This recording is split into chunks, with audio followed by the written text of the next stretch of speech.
What you up to, Nexon?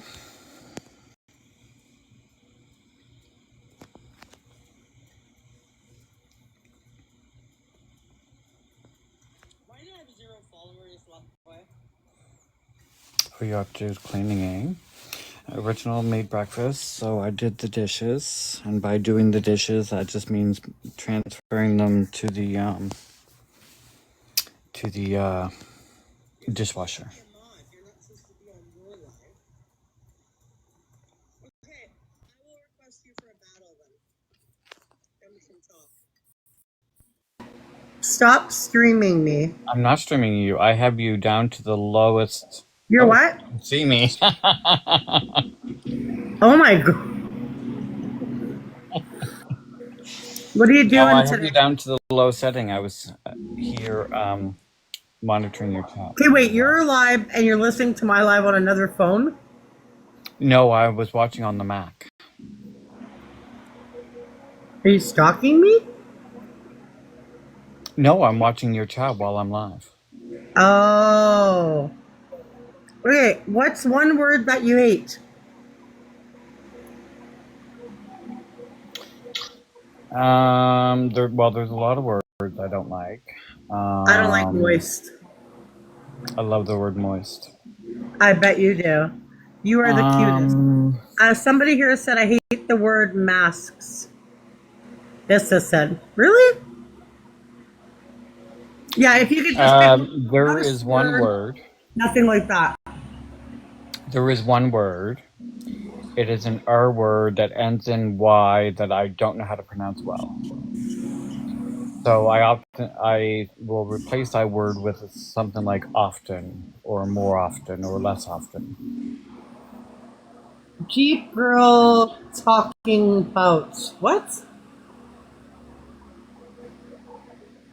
I have no idea what you're talking about.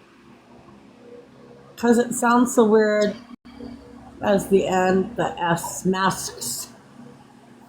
Huh? No, it's REGUL. Regular? No. What is it? No. It's like regular, but you add a couple extra letters, and it does not fall off my tongue. Yeah, that word is regular. REGUL. Okay, one thing that I can't stand. One thing I can't stand is that song by Rush. I hate the band Rush. Lakeside Park, Willow in the breeze. Oh, I hate that song. Does it bug you when others scream you? No. I don't care. Because they always do. Guys, use the doubles if we can. Oh, I just ate a lemon. What? What is the point of getting upset of other people streaming you? Exactly. Jeep Girl is... Why are you talking about Jeep Girl? Like, shut up. I went to... My friend wanted to go to... What's that place called? Bulk Burn? Guys, you need a snipe. And I thought it would be cheaper to buy candies there. It's not. I got a bag of... Like, as long as you get the same price, like say it's $1.98 a kg, whatever. They have all different kinds. So I got like a bag with these strawberry candies with like strawberry in the middle, white mints, different ones like eucalyptus, spearmint, and then regular mint. And I got a bag of it for $10. And I thought, oh, that's a good deal.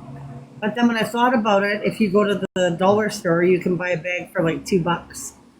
But there's different kinds, I guess. So she's in another live talking about you. Okay, so first of all, Truck Bro, I don't care whether it's true or not. I don't care. But thank you for letting me know.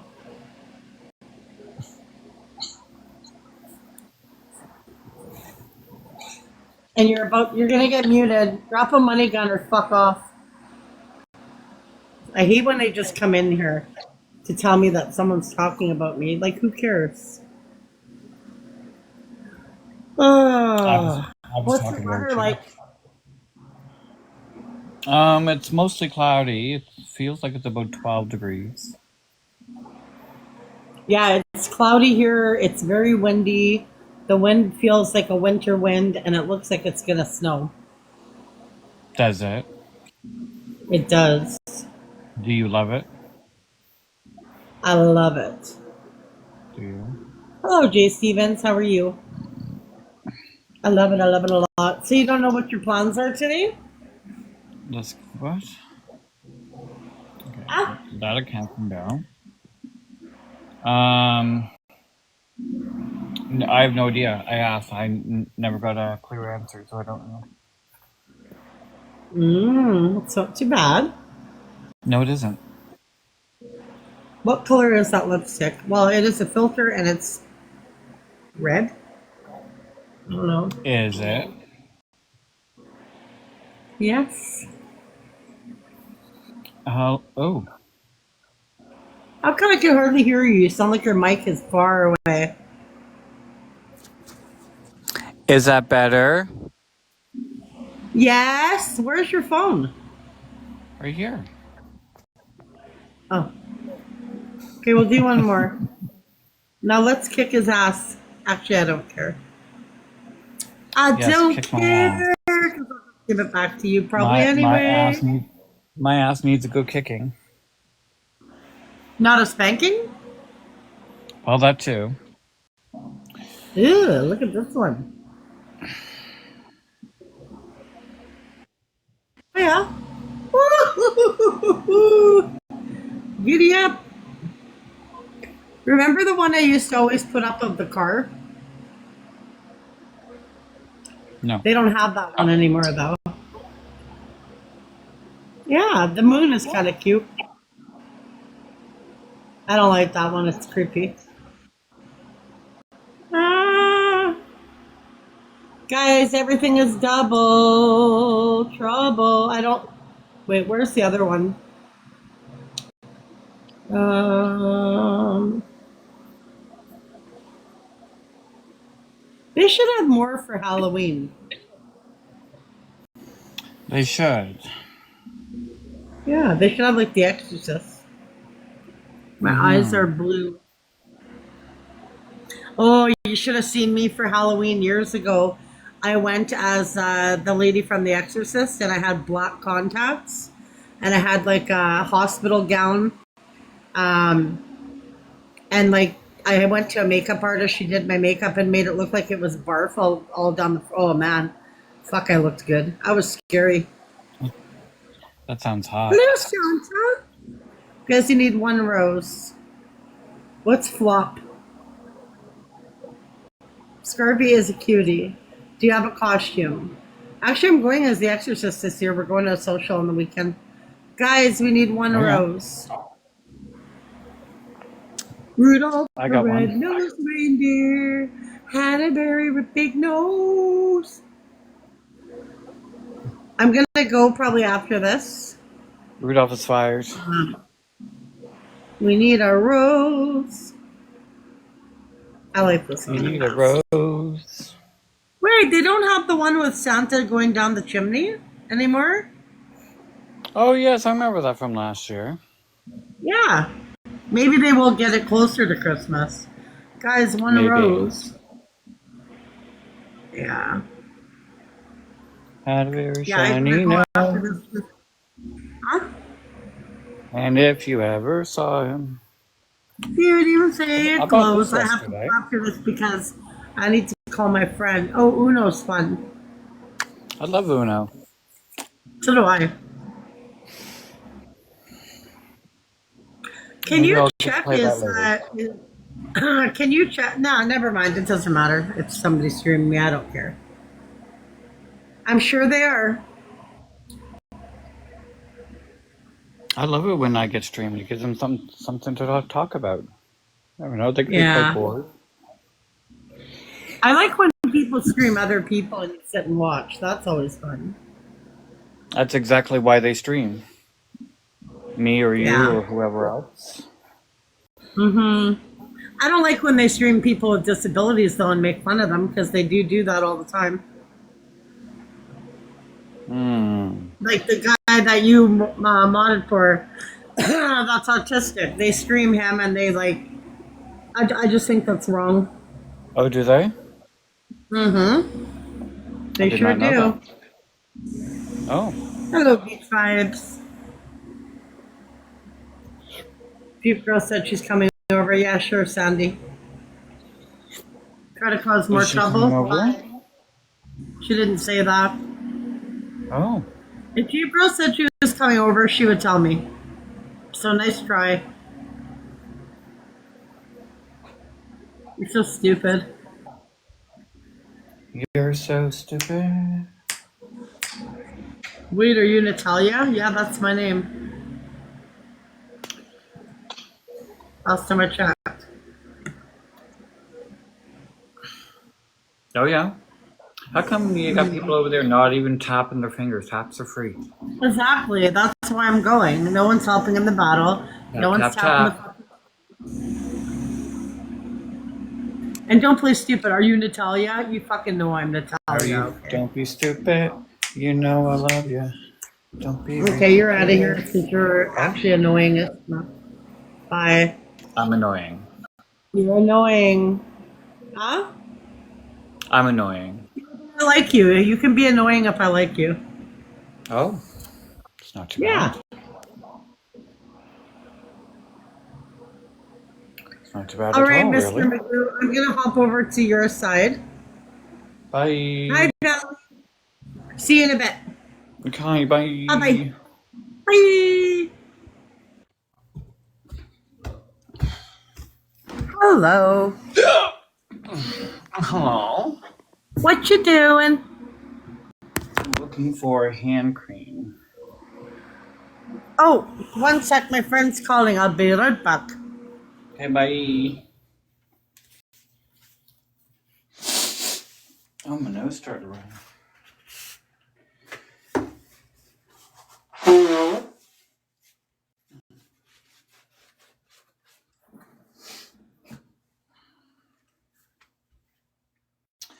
That's a face mask.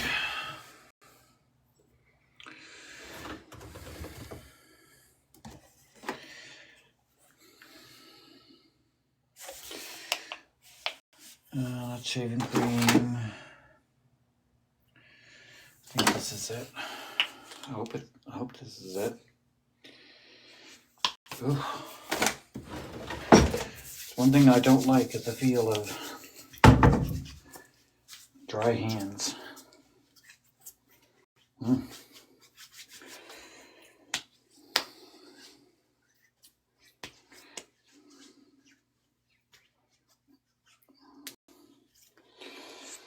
My hands are moist.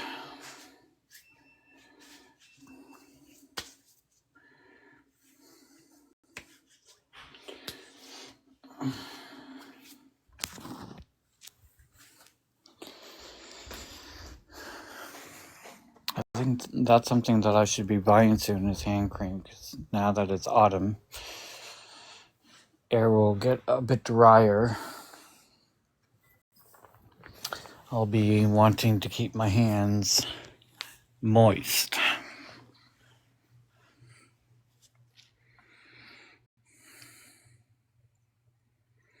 Mm-hmm. Bella.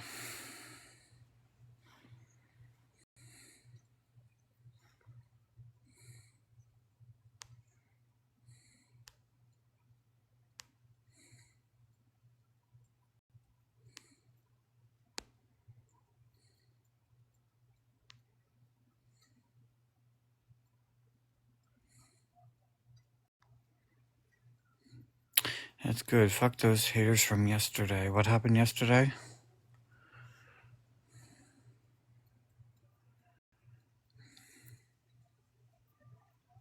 I missed something.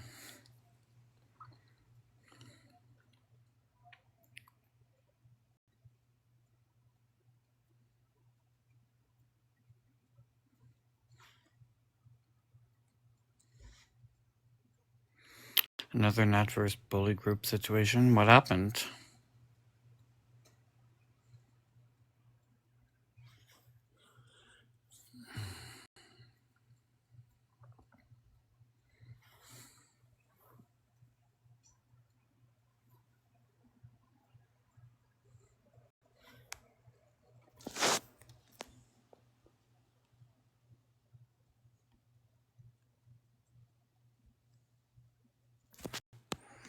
Grace. Oh, Grace. Mm-hmm.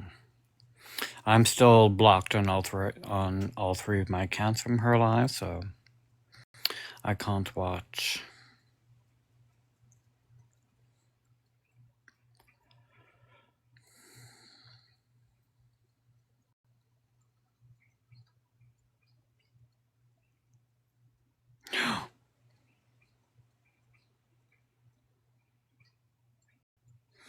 I mean, she legit called someone up and they were too scared.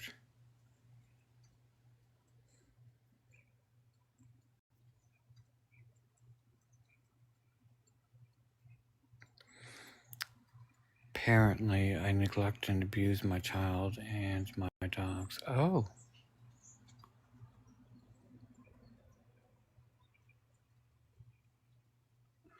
Well, that's not too bad.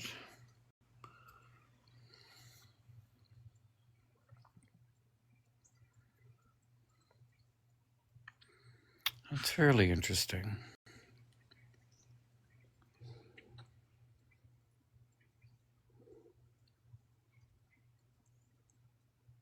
Yeah, apparently I neglect my cats when I go away for 2 or 3 nights a week.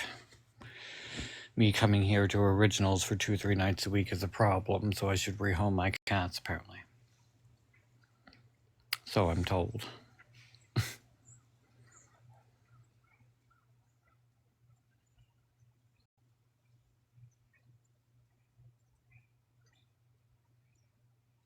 I don't have dogs.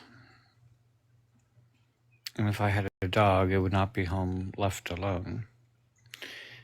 For obvious reasons, or what should be obvious reasons. On a call with a friend, be back and about.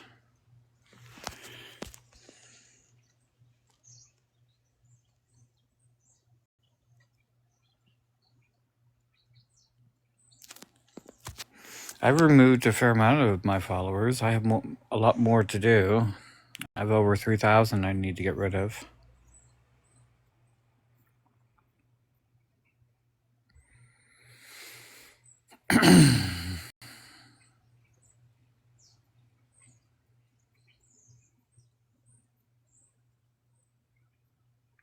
Happy Beaver.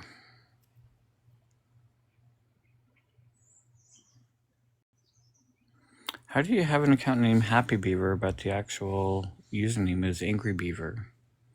I'm a stay-at-home mom, so my dogs are never alone. Oh, yeah? That's not too bad. Oh.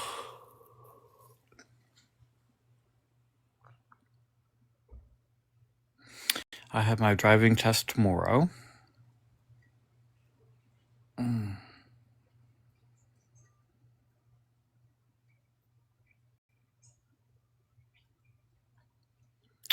I'm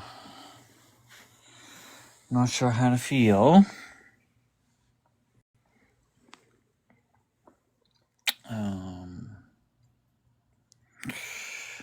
One thing I do wish is that I had a longer cord.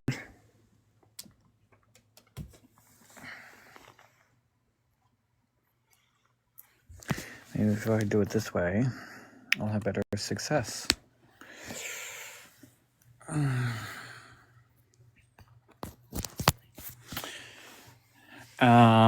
I'm trying to go from a class 7 to class 5.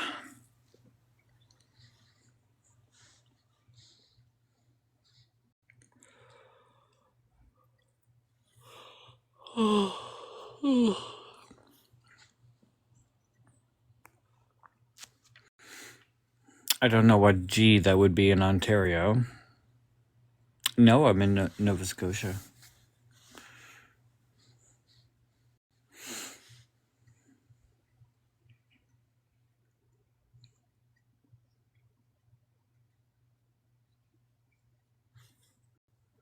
Yeah, class 7 is a newly I was just on the phone with my friend. Oh yeah, not too bad. Yes, I know, you told us. Do you find it chilly, Drew? I find it chilly. I just think it's, hang on, I'm just gonna empty my coffee pot. I think it's because it's, just the weather, you know what I mean? The chill is in the air. Well, it is autumn. Fuck. It is what? It is autumn. Yeah, it's just the chill is in the air. You can feel it. I think I'm gonna have a banana. And winter is in like 2 months. Or less. No, less than that. What are you talking about? It usually snows here at the end of October, usually. Mm-hmm. What we're not going to do is tell people who's allowed and who's not allowed in here. I decided that. Mm-hmm. Oh. Have another drag. No, I already had one. Oh. You got a cold? No? Oh. Why you ask that? Because you coughed. Yeah. I cough all the time.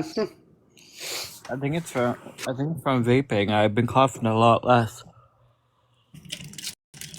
Yeah, that's good though. Coughing sucks. So I went from vaping back to smoking after 11 years. It's not too bad. I have a question. I took out hang on. Ew. Okay. So I bought mandarin oranges and I had them in a bowl, but I just noticed when I walked by, one of them had green mold on the skin, so I threw it out, obviously. So the ones that were in the bowl with that one, those ones are okay, right? Yeah. I was like, oh, that's the thing about mandarin oranges. It doesn't take long for them to get mold on the outside.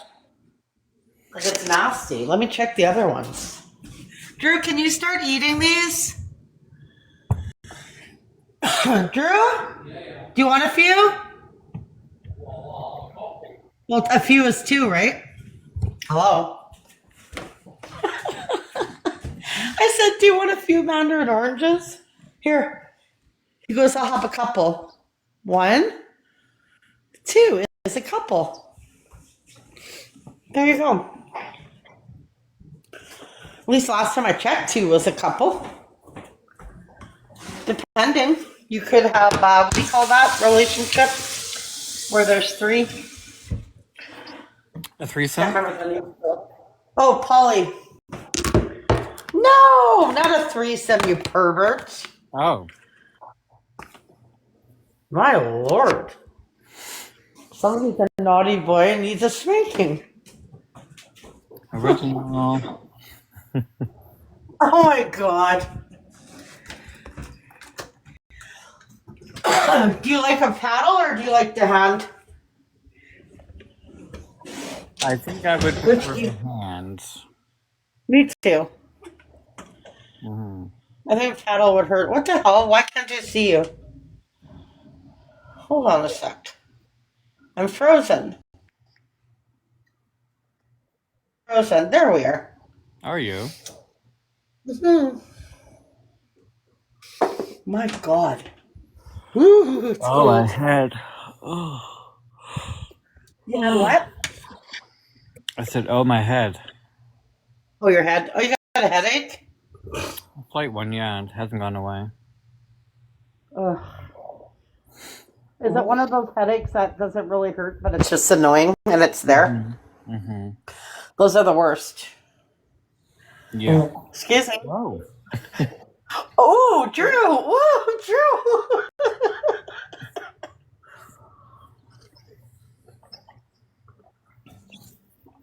I plead the fifth.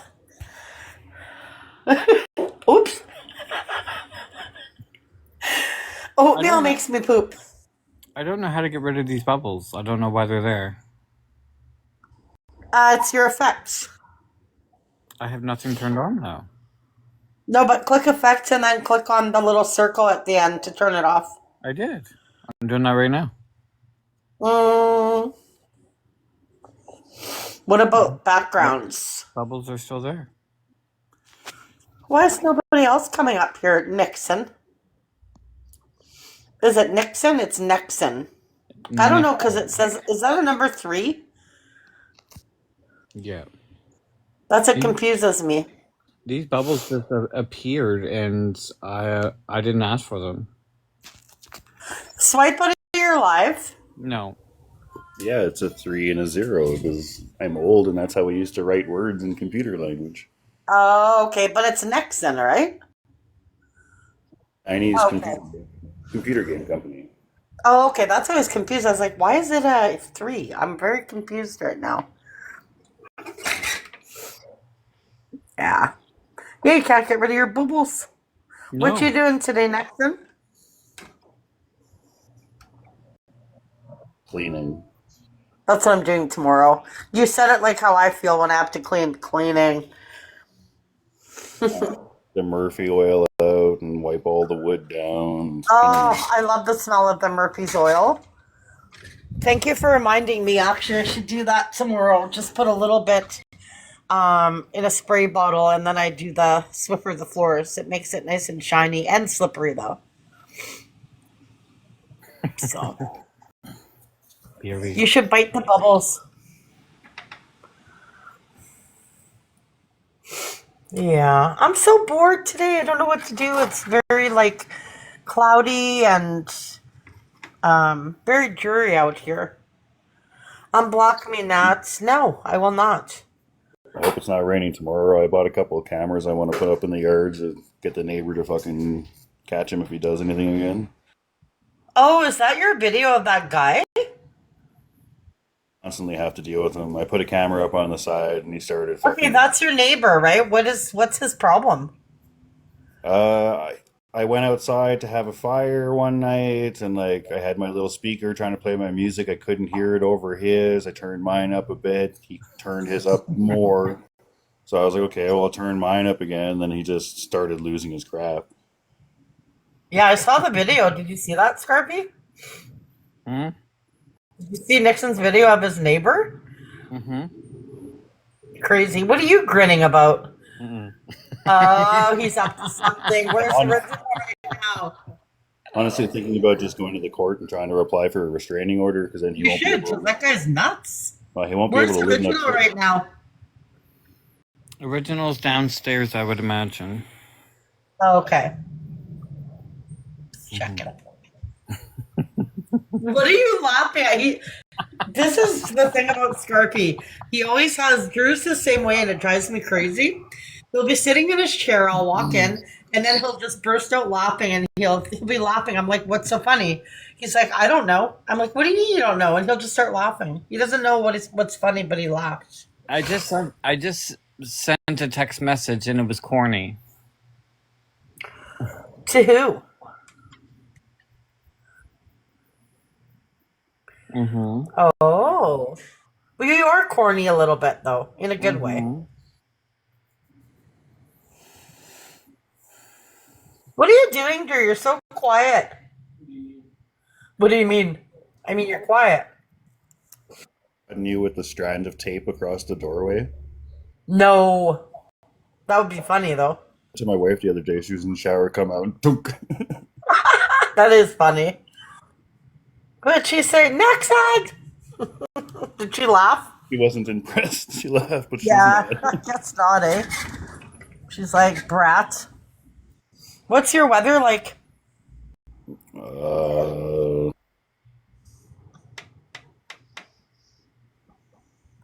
6 degrees raining. Okay, what's the temperature, Drew? Can you check?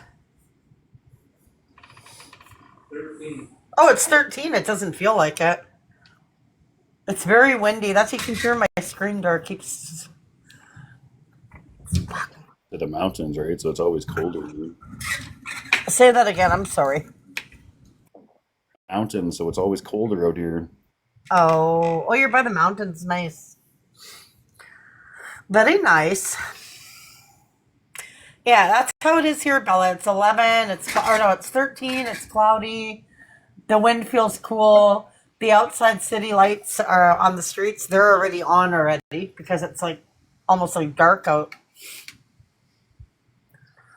Yeah, no sun. That's what I hate about this kind of weather. And then getting into the winter, you don't have the sun. But I have one of those sun lamps, but it's just a small one. Or I like to go to the library and you can sit under those, those lights. It's like sun.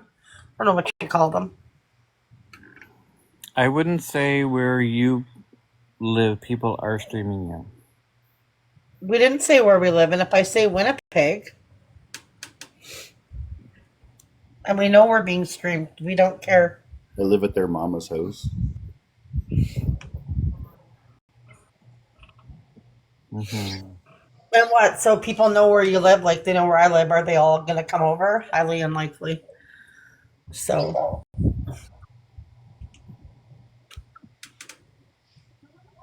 we had a bad windstorm last If you come over, can they bring their mom too, so I can bring her to Olive Garden and eat pasta out of her booty? Oh. Hmm. I wonder how I could turn Well, that I'm already into. getting that. I wonder how I can turn that into a cheesy question. You can't really have a block party on my street. It's a busy street, which you can't just stop on. So you can't just stop on my street. It's a busy street, and you'll get a ticket, and you'll have my neighbors come out yelling at you. You can't You can't just stop on my street. I don't think that's the normal Jeep Girl account that came in. No, that's not. I don't think that's. How would you feel about fucking off Robert Kelly? How about that? Oh. Already given you a warning, isn't it? Yeah.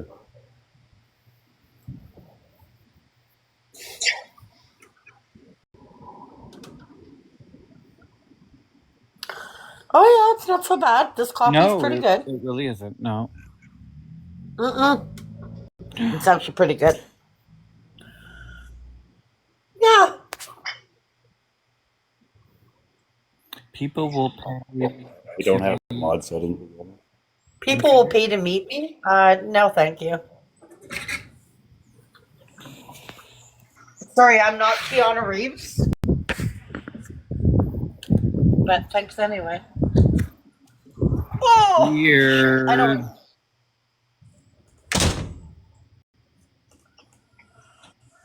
I'm just gonna ignore this person. They're annoying.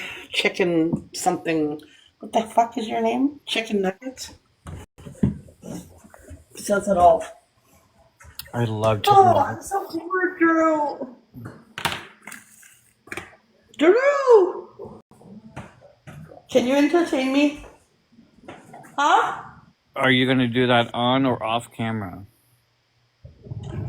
Well, I'm not. You're such a pervert, eh? Mm-hmm. God damn. Well, what else am I supposed to do? You heard what you just said? I'm in Scarfy's live. Isn't TikTok the most boringest thing? Well, Yeah, look what it you're is. doing. Look what you're doing. Eating mandarin oranges, sitting on your leather recliner with the great, with a background of Size of the burger I had the other night. no, and you're listening to me, so you're Nat. not saying. Three. Huh? Look at the size of the burger I had the other night. Holy shit! Wow, where'd you get that? T-Rex burger. It's 9 patties, 9 slices of cheese. 9 patties? You didn't eat all that. Pretty much all of it. You must have had the shits after. Feel good the next day. Yeah. Okay, where did you get it? I feel like I wouldn't be able to poop for days. Wendy's. Hang on, where? Wendy's. Holy shit. Yeah, I asked for the T-Rex, and they're like, we don't have that. And I'm like, yes, you fucking do. It's 9 patties and 9 cheese. And they're like, we can't do that. And like, you can't give me 9 patties and 9 slices of cheese. And then they asked my wife, like, how is he going to even bite into it? Sorry, I'm just wiping down my screen door. How much did that cost? I was gonna say about 30. We used to have a place here called Blondie's, and the biggest burger. You guys know who John Candy was? Yeah. Yeah. Well, he went there. Many famous people went there, and the biggest burger I think weighed. Oh God, I don't know. It was bigger than that. They had burgers that were over $100. And if you could walk in and eat that burger, it was free. And I think he did I would it. like a 72-ounce steak. You want to hear something really gross? You know, like a cheeseburger from McDonald's, right? They had one and they had it out for years. Sorry, I'm just washing my hallway. They had it out for years, and I'm not turning on my camera. No, I'm cleaning. They had it out for years, and the patty never shrank. What you doing? Oh, I'll clean tomorrow when you're at work. Scarfy's Clean being a brat. tomorrow? I'm trying to turn my camera on because he's a nosy little shit. I am nosy. I'm not as nosy as some people, and she What do knows. I know? But I'm She wiping knows here. who she is. But I am nosy, but not. I don't go. I don't know if it's nosy. It's curious. I'm No, curious. it's We're all nosy. curious. All human beings are I am curious. so nosy. I will walk by people's houses and look in the windows just to see what they're doing. Really? Hmm. Sounds like you're. I just want to know what people are doing. Oh. I mean, I won't go up to the windows and look in, but I'll look in the windows as I'm walking by.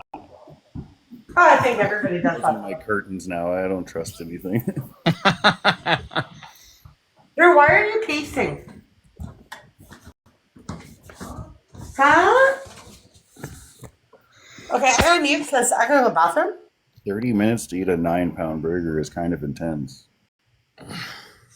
Is it? Pounds of meat. Did you say you ate that in half an hour? Weather Coyote is saying with a 9-pound Oh, burger at Juan's, if you ate it in 30 minutes, it was free. oh, you would be sick though. You might be okay at the moment, but oh, you would have the shits. You would have a sore stomach.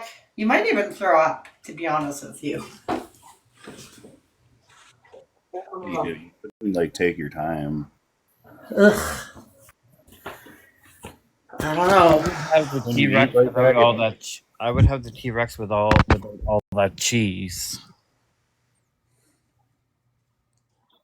kind of moisture, right?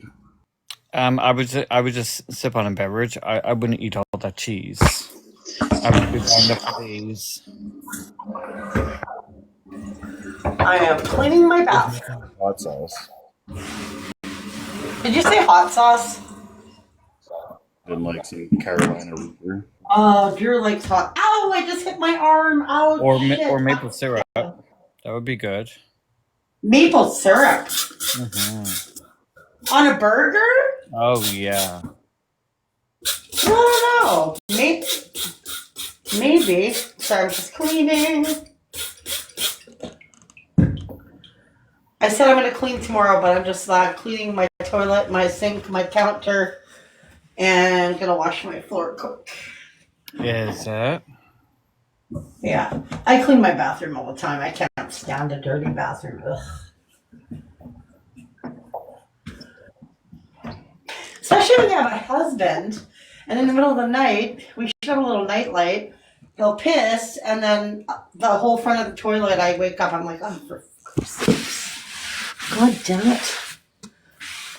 Good thing I don't have that problem. I never missed the bowl. That's why I was thinking, that'd be funny, man, to put like plastic wrap on the toilet seat. Remember, Wendy was up here and we were talking about that, but we both agreed we'd end up having to clean it, so. Just tell him he has to sit down from now on. I sit when I pee. Yeah, actually, some people do. People. Some find it weird that I choose to sit, but I just like to sit when I pee. Always have. It's not weird. I think it's cleaner. Because you're not going to end up pissing everywhere like some people. And then I have to clean it. Fuck. It's the toilet, so I mean. And you know what's weird? My friend came over and she's like, I'm not to be rude, but why do you not have a toilet brush? That's gross. I said, because I spray my toilet, I let it sit, and I put my hand in and I clean it. It sounds gross, but it's better than a toilet brush. You think about it, a toilet brush just sits there, right? Toilet brush. No, I just use my hand and then I wash my hands. It's the cleanest way to clean your Put toilet it in a bowl. bleach solution. No, and I put it's like this blue kind of puck in the back of the toilet, and then the water. You have the blue water that cleans it every time it flushes. Things don't work. This one does. You still have to clean it, though, of course. So, yeah, but that's the best way to clean your toilet. It sounds gross, but I mean, that's what I do. I've done that for years. There's the dog hair everywhere, like constantly sweeping up piles of dog hair. Oh, yeah, for sure.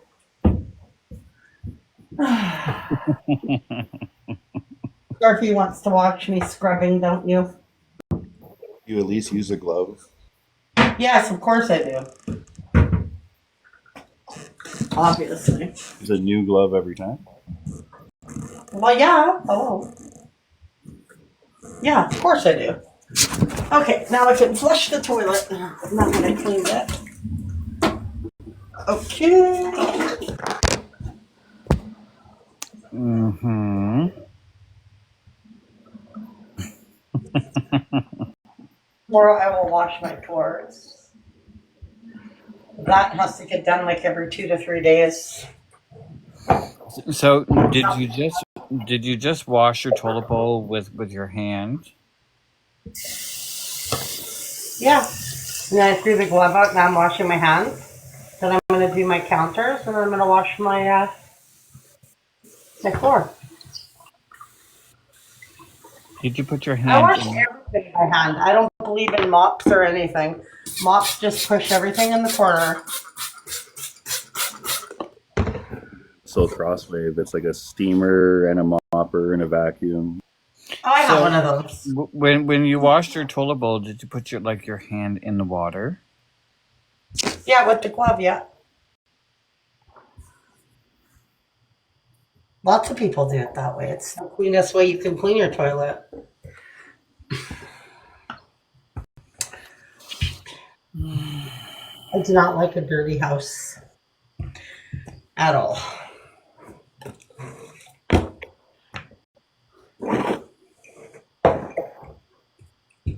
Okay. Mm-mm. And I use pine salt when I clean my bathrooms. What kind of cleaner do you use for the Some toilet? water in a spray bottle. It cleans the best. And I love the smell. I love Well, the you smell said you of like pine. Yeah, so do I. I grew up with that. My mom always cleaned with pine salt. Always. Bleach, not so much. Bleach and vinegar, I don't really like the I smell used of. to clean with bleach. But the only problem with that is it's really bad to breathe that in. And then when you go to have a cigarette, after you clean with bleach, you it tastes like you're smoking freaking bleach for the whole day. Nasty. Oh, that's what I gotta do. Have a shower or a bath, and then I'm gonna have like a hair mask, like a hot oil. Once a month, I put a hot oil treatment in my hair. I do. Takes away the dryness. Does it? It does. Freaking oil. Huh? Oh, Yeah, that's what this is. Fuck. What was I gonna say? Do-do-do. I don't know what I was gonna say. Oh, my bathroom floor is so dusty. Just because it's like right by the register. There's a register on the floor. It's so dusty. Is it? Yeah. Yeah. guys have like gas heating? Do you have what? In? Yes. The furnace. Do you change your filter out? Yeah, of course. Speaking of that, Drew. You get the ducts cleaned? Yeah, the landlord just had it done. Drew.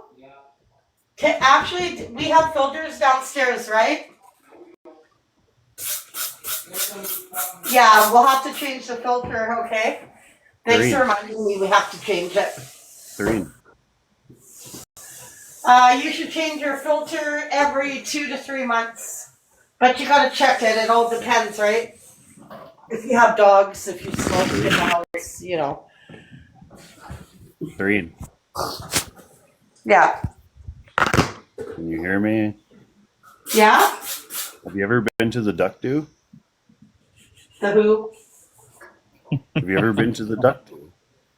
What the fuck is that? What's what? The duck do. What do you mean? You've never been to a duck? You've never been to a duck do? Have you? Never been to a duck do. Come on. No. The fuck is that? You're playing with me. Fuck off. You're supposed to say, "What's a duck do?" And I go, "Quack, quack." Oh my god. That's cheesy. That's almost as cheesy as Scarfy. A duck do. What the hell? One skeleton want to ask out the other skeleton. Because he didn't have a big bone. I don't know. He didn't have the guts. Oh my god. That's cute, actually. Fuck, why does the floor look so clean? And then when you wash it, it's so dusty. Oy. Same with my fucking hardwood floors. They look so clean. And then when you get on your hands and knees and clean it, it's not clean. Drives me nuts. Oh, get there. The dust and the hair in the corner. I'm not turning on my camera. Stop it. Buy one of those robot vacuums. I don't believe in vacuuming the hardwood. I believe in just hand washing it. That's the best way to get your hardwood floor clean is hand wash everything. Then I get to wipe down the baseboards at the same time. This thing for a hardwood floor is steaming it. Yeah, but not if it's laminate. It'll bring the floor of the tiles up. You're not supposed to put heat on laminate floors. Not on laminate. On hardwood maybe, but definitely not on laminate.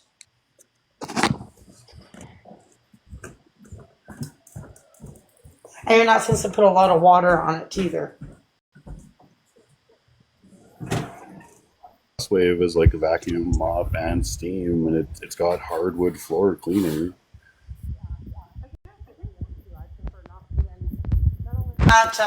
If you steam the floor, you're still mopping it, so it doesn't get in the corners. It can't wipe the baseboards. By hand is always the cleanest.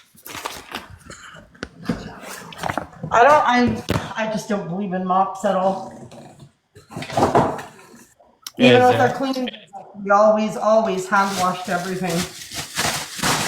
Unless the house was huge. What you doing, Drew? What do you mean? I mean, what are you doing? All right, that's done. Oh, I wasn't supposed to clean today. God damn it. Once I start cleaning, I can't stop. Who's the same way? Exactly. It's like, okay, well, now I gotta clean my whole house now. Nope. I mean, I could, but I'm not going to. I clean every day. Yesterday, I hand washed my kitchen floors. Well, as long as the bathroom and the kitchens are always... bathroom and kitchen is the most important. Because you got the most germs in the kitchen, and especially the bathroom. Is that right? Yeah. What about the bedroom? Oh, I gotta clean the mirror. I just noticed that. Damn it. Don't you create a Hang lot on, of? if I get Oh my yeah. Windex. Don't you? Oh yeah. Don't you create a lot of germs in the bedroom?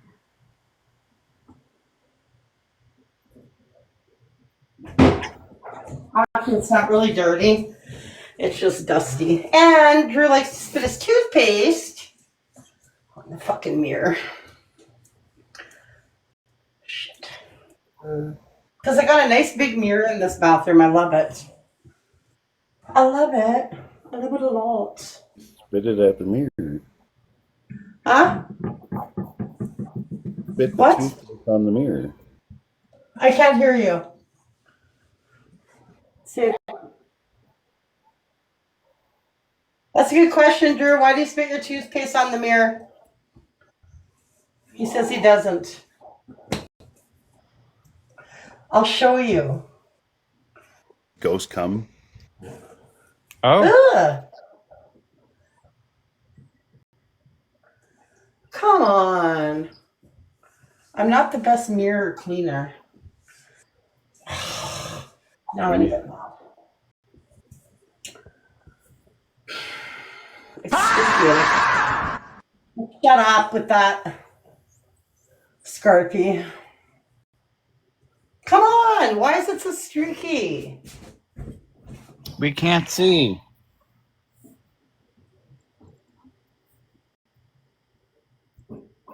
That's the point. Oh.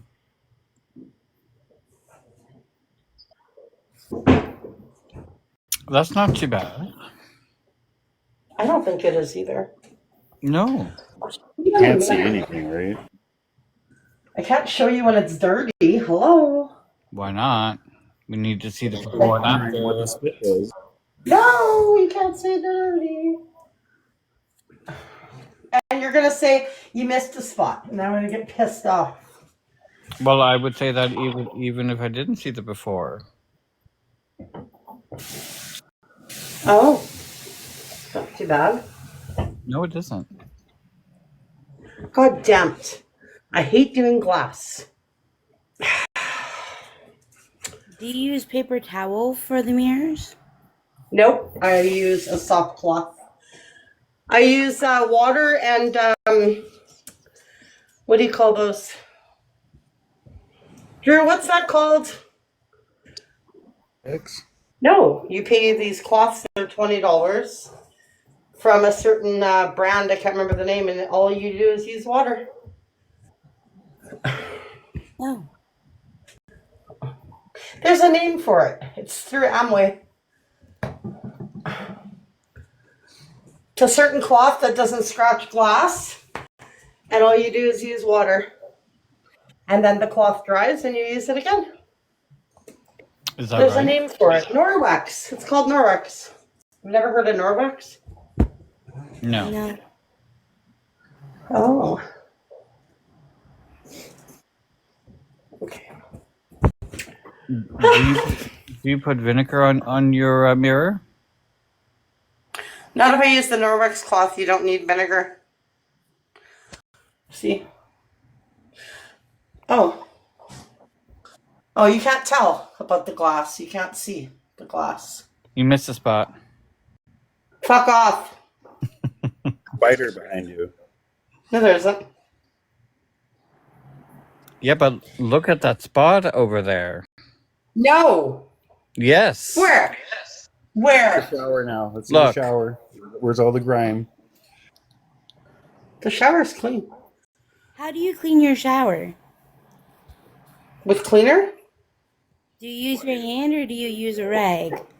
No, I use I have like a scrubby thing to get like around it. And then I just use a cloth and I spray and I shine it up. You shine it up. Yeah, I do. That sounds hot. Huh? That sounds hot. I know. Can we see your shiny tub? No, I'm not showing my bathtub so people can screen record and say it's dirty, but no, thank you. I'm not stupid. No, though. You said it was clean. They do that all the time. I'm not interested. Why don't you guys show me your bathtub? Hold on. No. My tub's actually pretty shiny. I clean it once a Yeah, week. mine's pretty clean. I don't need to show anybody how clean it is.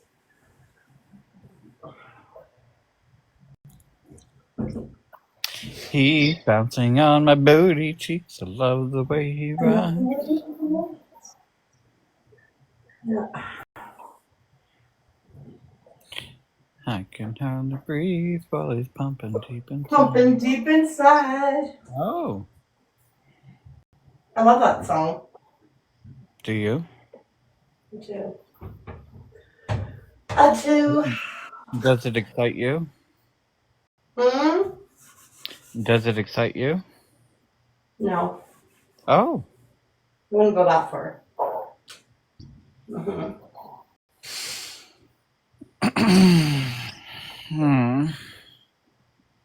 Yeah. Just cleaning the shower again. You can clean the shower many ways. Another good way is, I have to do that again, is you can have a steamer for the shower. Those work really good. Is it? Mm-hmm. Really good because it gets all the grime and stuff out, and you don't have to scrub as much, and you're not using any chemicals. You're just using hot steam. Everything in scrubbing bubbles, let it sit and wipe and rinse. Scrubbing bubbles is pretty good too. But you know, you don't need scrubbing bubbles. You can use hot water and essential oils. It works really good. You can use pine sol. There's many things you can use. You just gotta scrub. The fastest is all I care about. Yeah, I like to take my time doing the shower. Other things to do with a toddler. Yeah, well, you got kids and that, so you're busy. Bathroom cleaning, the time she has to get into things outside the bathroom. Ben cleaning, the more time she has to get into things. Oh yeah, for sure. Yeah, that's true. It doesn't take long for them to get into things, you know. Quiet. What are you doing? That's a little worry, yeah. Been there. Yeah, when they're quiet, then you're like, what are they up to?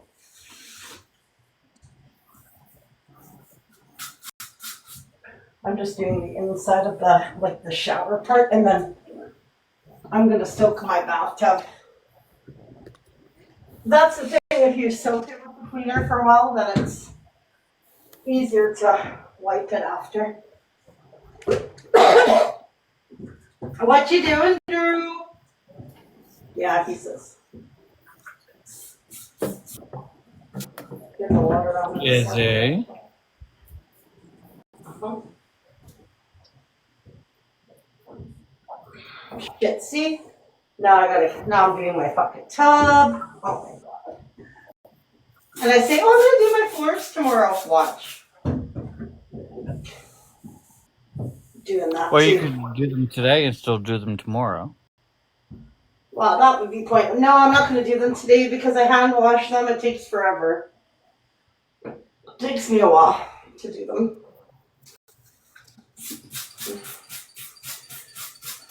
I spray, I scrub, because I have water in the bottle, and then after that, then I rinse it, and then I dry it. It's a big procedure. And the reason I won't show it after it's clean is because everybody says, oh, there's grime. No, it's a shadow, and it looks like it's grime, but if you were to feel it, there is no grime when I'm done. So.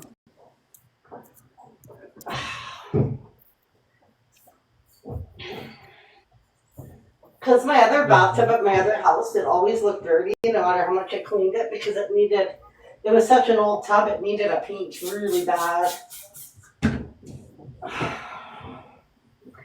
You're right, if I used scrubbing bubbles, this would have been a lot easier.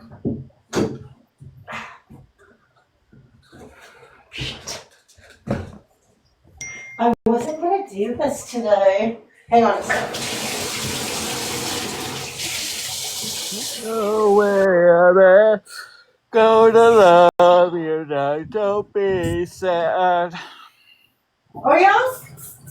Are you sure? But a 3 ain't bad. Drying because of the shadow, but it's not. Well, there's always grime around your tub. You always have to clean that. Okay, that should be enough. Is there? Yeah.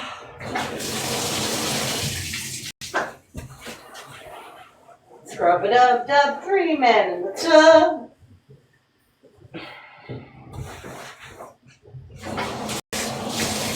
Having in the tub. There's 3 men in a tub? I'm sorry? Sometimes Men. I use a toothbrush too to get the shit out. Surprising how fast you get. Using your toothbrush to get shit out? No, inside the drain. When I clean, I clean. I don't just surface clean.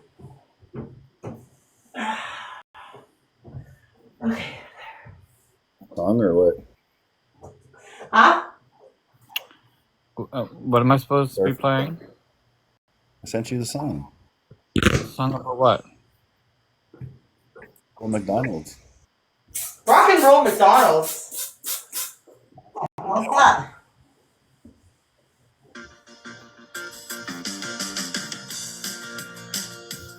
McDonald's is a place to rock.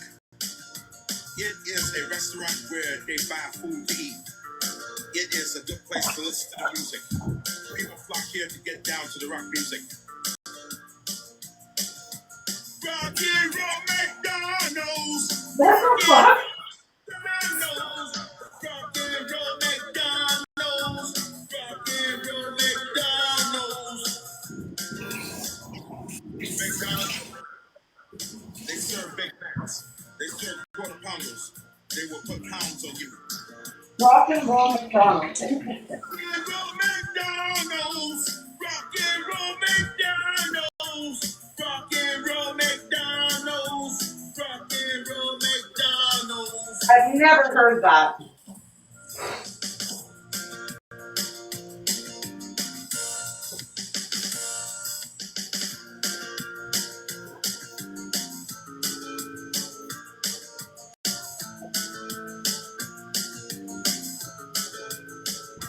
There.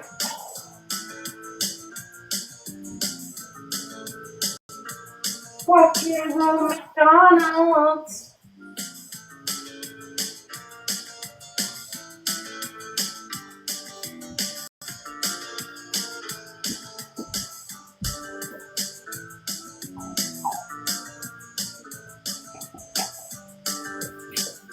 Interesting.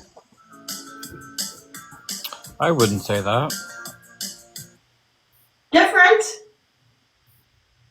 You could say different. Is it? It's awful. It's clean with bleach, but because there's one part that I can't get out perfectly, but if I use Pine Sol and then I use bleach, I'm going to be choking. I'm going to put on the bottom of my tub, you can put those sticky things, because I find if you don't, it's hard to get the dirt out of the, like it goes into little cracks here. It's hard to get it out. You can get it out, you just gotta spray, leave it, and then scrub it after. I'll get it out. Eventually. If not, I'll rinse it and I'll use bleach tomorrow, because it's not good to smell different cleaners. Like, clean with Pine Sol and then right after that, rinse it and then put bleach. That's actually not good. Yeah, I'm going to have to put bleach to get this little bit out for sure. It won't come out with just Pine Sol. Look at it. I can't feel any grime, but it looks like the shadow. Maybe it's just the shadow. Let's see. Yeah, I think that's a shadow, but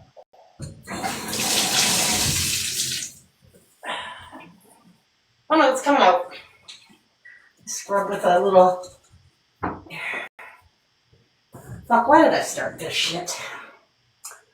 Oh, shit.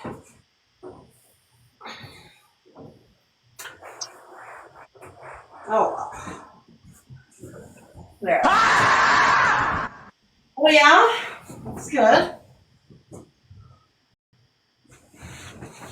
You can also use Comet, but Comet takes the finish off your tub, so.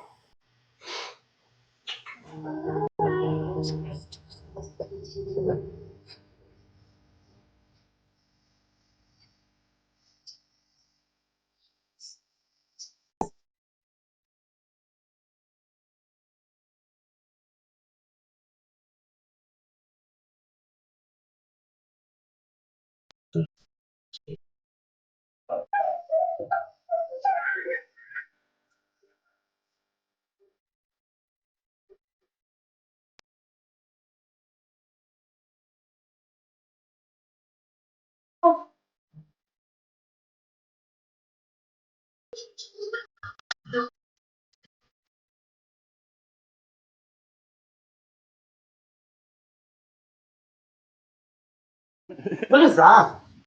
No Broke Boys. Was it loud? Like, does it sound good that Yeah, I've close? never heard of it before. Does the audio sound good that close though? Yeah, it's good sound, yeah. Very good sound. Ever heard No Broke Boys? No, I haven't. Is that the name of the song or is that the band? No Broke Boys by Disco Alliance and Tanashi. So that's the band name?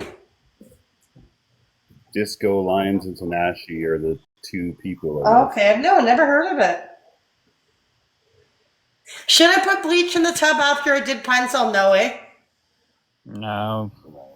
You know what I'm gonna do to get just a little bit? There's just a little bit that I can't get out. I'm going to. Just thought of it. I'm gonna put hot water in the tub, and leave the Pine Sol like soaking. That's what I'll do. Then it'll get out. Just wait a sec. I'm just gonna mute for a sec. Are you?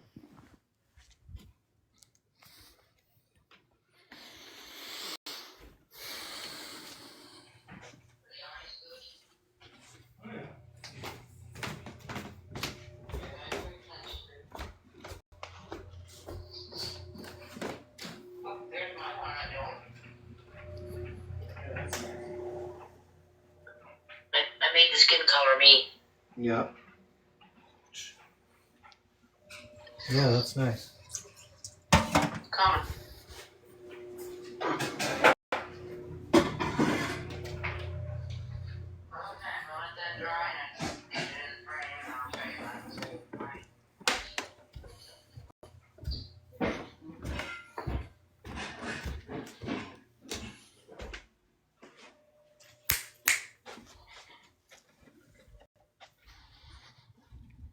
No Broke Boys. Mm-hmm.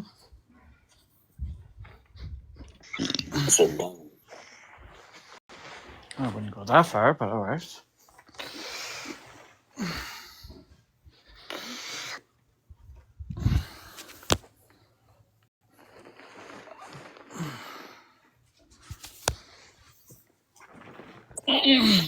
Pour hot water. Put water on the bottom.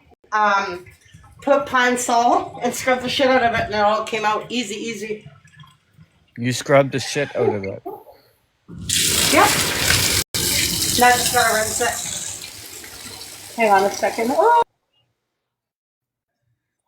A cleaner, when you're done with stuff and you want it to look shiny, you just use Windex and paper towel. It just makes it shine.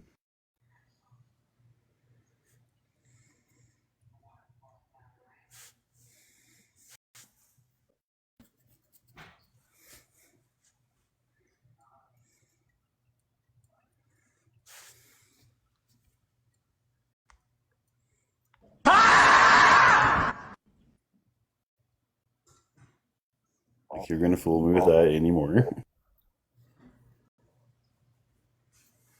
Am I? Affect me. Oh. It's not too bad. You just scream back.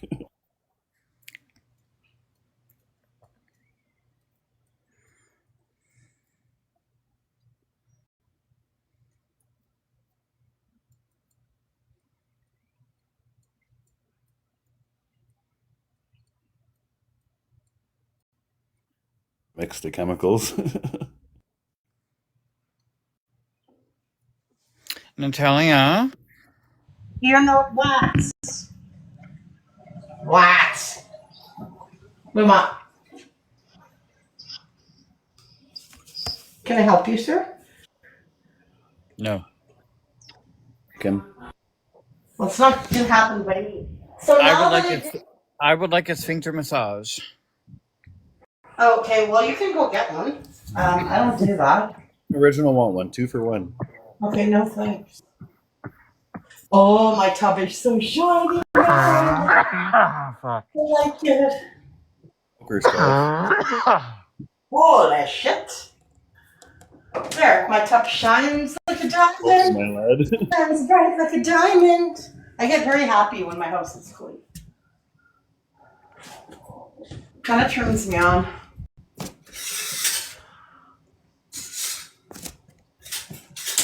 There, that looks good. Now, just gonna tackle the rest tomorrow. Tomorrow is another day. Just be careful when you have a shower, Drew. I rinsed it, but I scrubbed the shit out of it. It's gonna probably be slippery, okay? Just be careful, be careful. Stop asking me to turn my camera on. I'm too busy. Are you?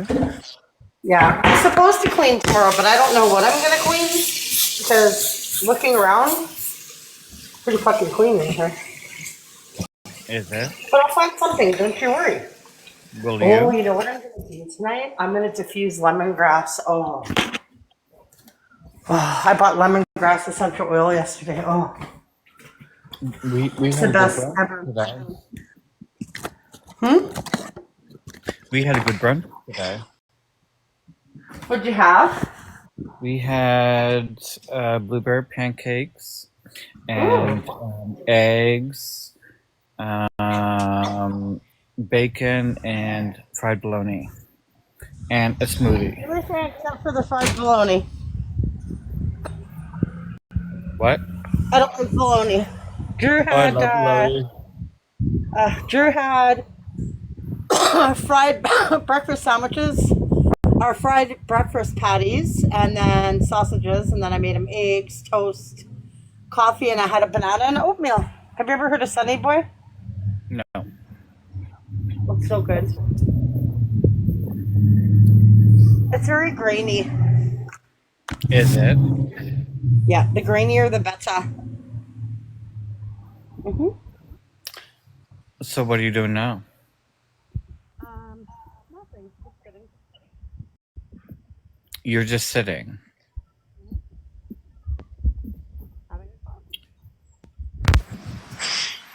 And I coffee. heard. I think I heard that you said you're having a pop, but you're covering your microphone. I'm having a coffee. Oh, that's what I should have is a tea, coffee or tea. I'm gonna go get a Starbucks later today, though. I would love to have a Starbucks. Vanilla bean frap. If I had my class 5, I could just take Original's car and go, but I can't. Oh, your thing is tomorrow, huh? Mm-hmm. Nervous? Quite. You're gonna do fine. I know, I get it though. What time is it at? 2 p.m. or 12 p.m. your time. Oh, okay. Yeah. No, you'll do good. But I know it's not a matter of you don't think you'll do good. It's a matter of a stranger sitting beside you and judging you, what you're doing. Yeah. You know, watching everything you're doing. Yeah, that's. Try not to be nervous, but I know you will be. But even if you're a little bit nervous, it's not going to make you, You know, actually, if you're nervous, you'll probably be more cautious and you'll probably do better. I'm hoping that's the case. Oh, Nexon said I'm going to go jam out. Be right back. Be back in a bit. Yeah, he acts like this is a brothel and he's always in and out. That's funny. I stayed up for a while. I'm going to You go in what? about 15 minutes. Yeah. Mm-hmm. To do My what? bathroom. I don't know. I cleaned my bathroom and my shower and everything, and now it feels nice and fresh in here. I did my floors yesterday in my kitchen, and then all I'm going to do, I don't know, I might go do my diamond art. I'm pretty close to being done. That one that I showed you. Well, probably about 2-3 more days because it's kind of complex, or I might read my book. I'm reading a series about a serial killer. Not a true one though. When are you going to read us a story?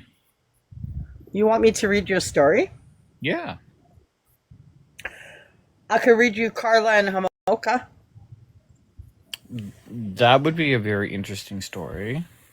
But I might get me or you banned because it's graphic, right? I don't think you could do that. You just have to choose your words carefully. I could, but I'm not going to read you the whole damn book. Well, no. Is it just about Carla Homolka, or is it about her and Paul Bernardo? It's both of them about what happened, the story from beginning to end.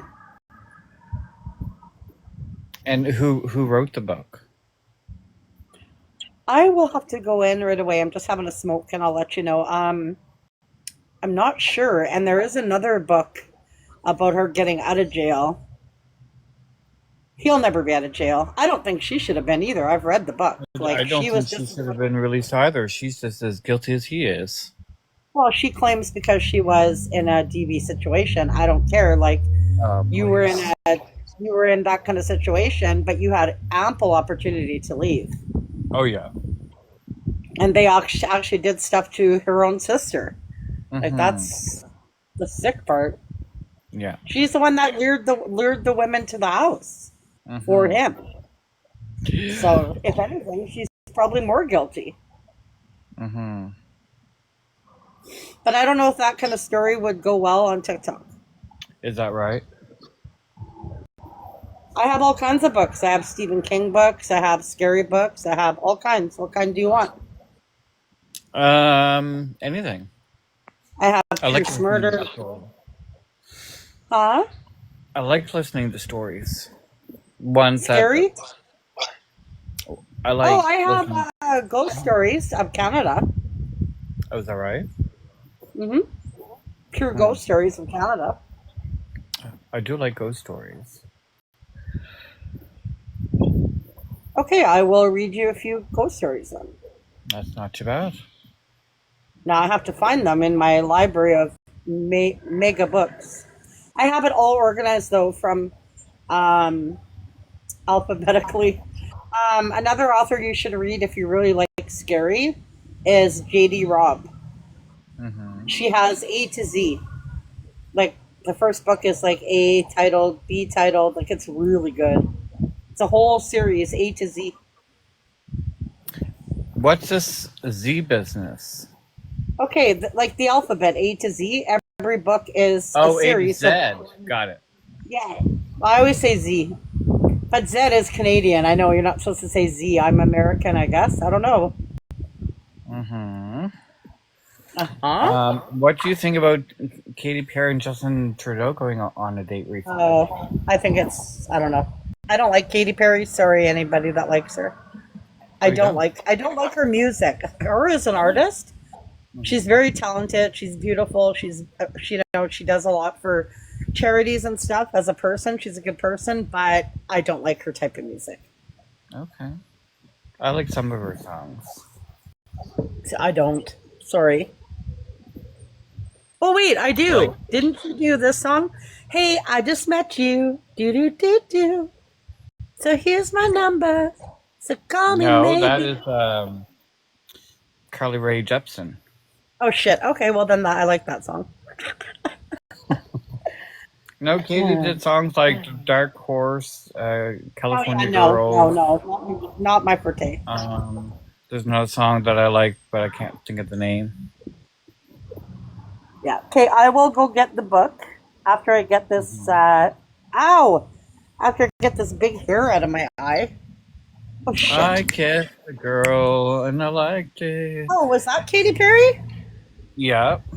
Okay, that song I do like. I also like the song I Kissed a Boy, but it's not from her. I got shared a live from Colton, but it said ended, and I guess it's not ended, so I'll be back. Dude, does it smell too strong of Bye. pine salt? My whole house just reeks of pine salt. That's not too bad. Oh. What did he say? He got shared alive? What? Colton shared a live with him, and he thought that it ended, and it actually didn't. So we're gonna go over there and hang out with them. Okay, I will get them. I told you. Next and acts like this live is a brothel. He's always in and out. He left and now he's back. He's in and out. We should rename him In and Out Nexon. Apparently Colton has me blocked, and now they're like, come in on a backup. Like, I got time for this. I'm that little bitch, so. Oh, Colton blocked you? Just Boy, talking too, about but how he doesn't like me yesterday. Colton, that's King, right? I kissed a boy Yeah. and I liked it. I think it was from a YouTuber. I don't remember his name, but it was like a mockery of I Kissed a Girl. He's gonna come in here and bitch, watch. That's the Destiny one, Pro and Katy Perry. The definition and of I kissed a girl. yeah, and the one who sang I Kissed a Boy, he was like looking back in the day. Hey, Scarfy, let me know which book you want. So I have The Titanic. I have Ghost Stories of Alberta. Campfire Ghost Stories. Ghost Stories of Alberta. Why do I have two of Alberta? And Haunted Hotels. Haunted Hotels. Okay.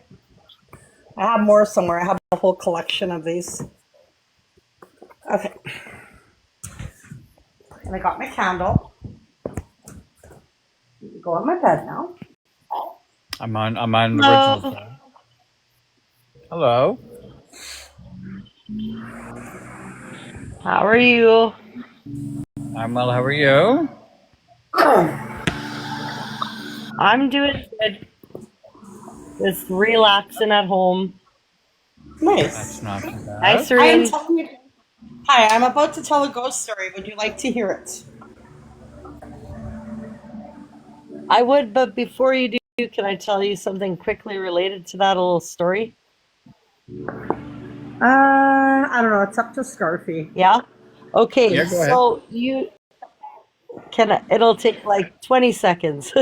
So you know the song Stairway to Heaven by Led Zeppelin? Yep.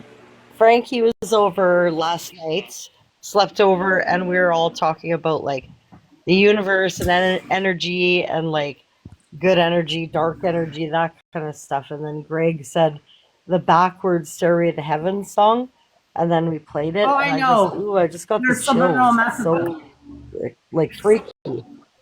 Yeah, Okay, you have to mute. I don't know. Anyway, go ahead, ghost story. Okay. Okay. I got something in my eye. It hurts like fucking hell. Blow it. We'll take it out. How do I turn the camera off? This is the one I'm reading. Yep. All right, shut up, Brenda. Oh, fuck. Okay. You shut up, fuck. Hey, are you gonna mute or? Okay, the first story is called Hotel del Coronado. Where the fuck is that? I don't want to read that one. It looks boring. Hang on. Okay, we're going to read the Hotel Queen Mary. Okay? Once she was the most famous ocean liner in the world, renowned for her size, her speed, and her atmosphere of unparalleled luxury. For 14 years, she held the world's record for the fastest crossing of the Atlantic Ocean. She transported royalty, movie stars, dignitaries, and heads of state, all of whom believed that the only civilized way to travel was aboard RMS Queen Mary. In 1967, the Queen Mary stopped sailing, but she seemed unwilling to stop setting records. Today, as she sits in dry dock in Long Beach, California, the Queen Mary is notable partly because she is thought to be the most haunted hotel in the world. Every year, guests and staff write endless reports about ghostly sightings and various paranormal phenomena. The well-known psychic Peter James, once commissioned to study the paranormal activity on board, concluded that more than 600 spirits regarded the great ship to be their afterlife home. Given all this psychic activity, it seems appropriate that when the Queen Mary was launched, it was with a psychic prediction. RMS Queen Mary, launched today, will know her greatest fame and popularity when she never sails another mile and never carries another paying passenger. Those are the words of Lady Mabel Harrison, an English astrologer, and one of an estimated 200,000 people gathered to see the Queen Mary launch from Scotland on a cold September day in 1934. It was a prophecy destined to come true, but before it could come true, the Queen would spend more than 30 eventful years at sea. The Cunard Line designed the Queen Mary to be outstanding in both opulence and sheer size. The ship ran more than 1,000 feet from bow to stern, weighed 81,237 gross tons, and was outfitted with the most luxurious appointments. But she was more than just a floating palace. 4 steam turbines generating 40,000 horsepower each ensured that the Queen was also one of the fastest ships of her day. Her legendary size and speed were likely why the Queen Mary was immediately conscripted into service when England declared war with Germany.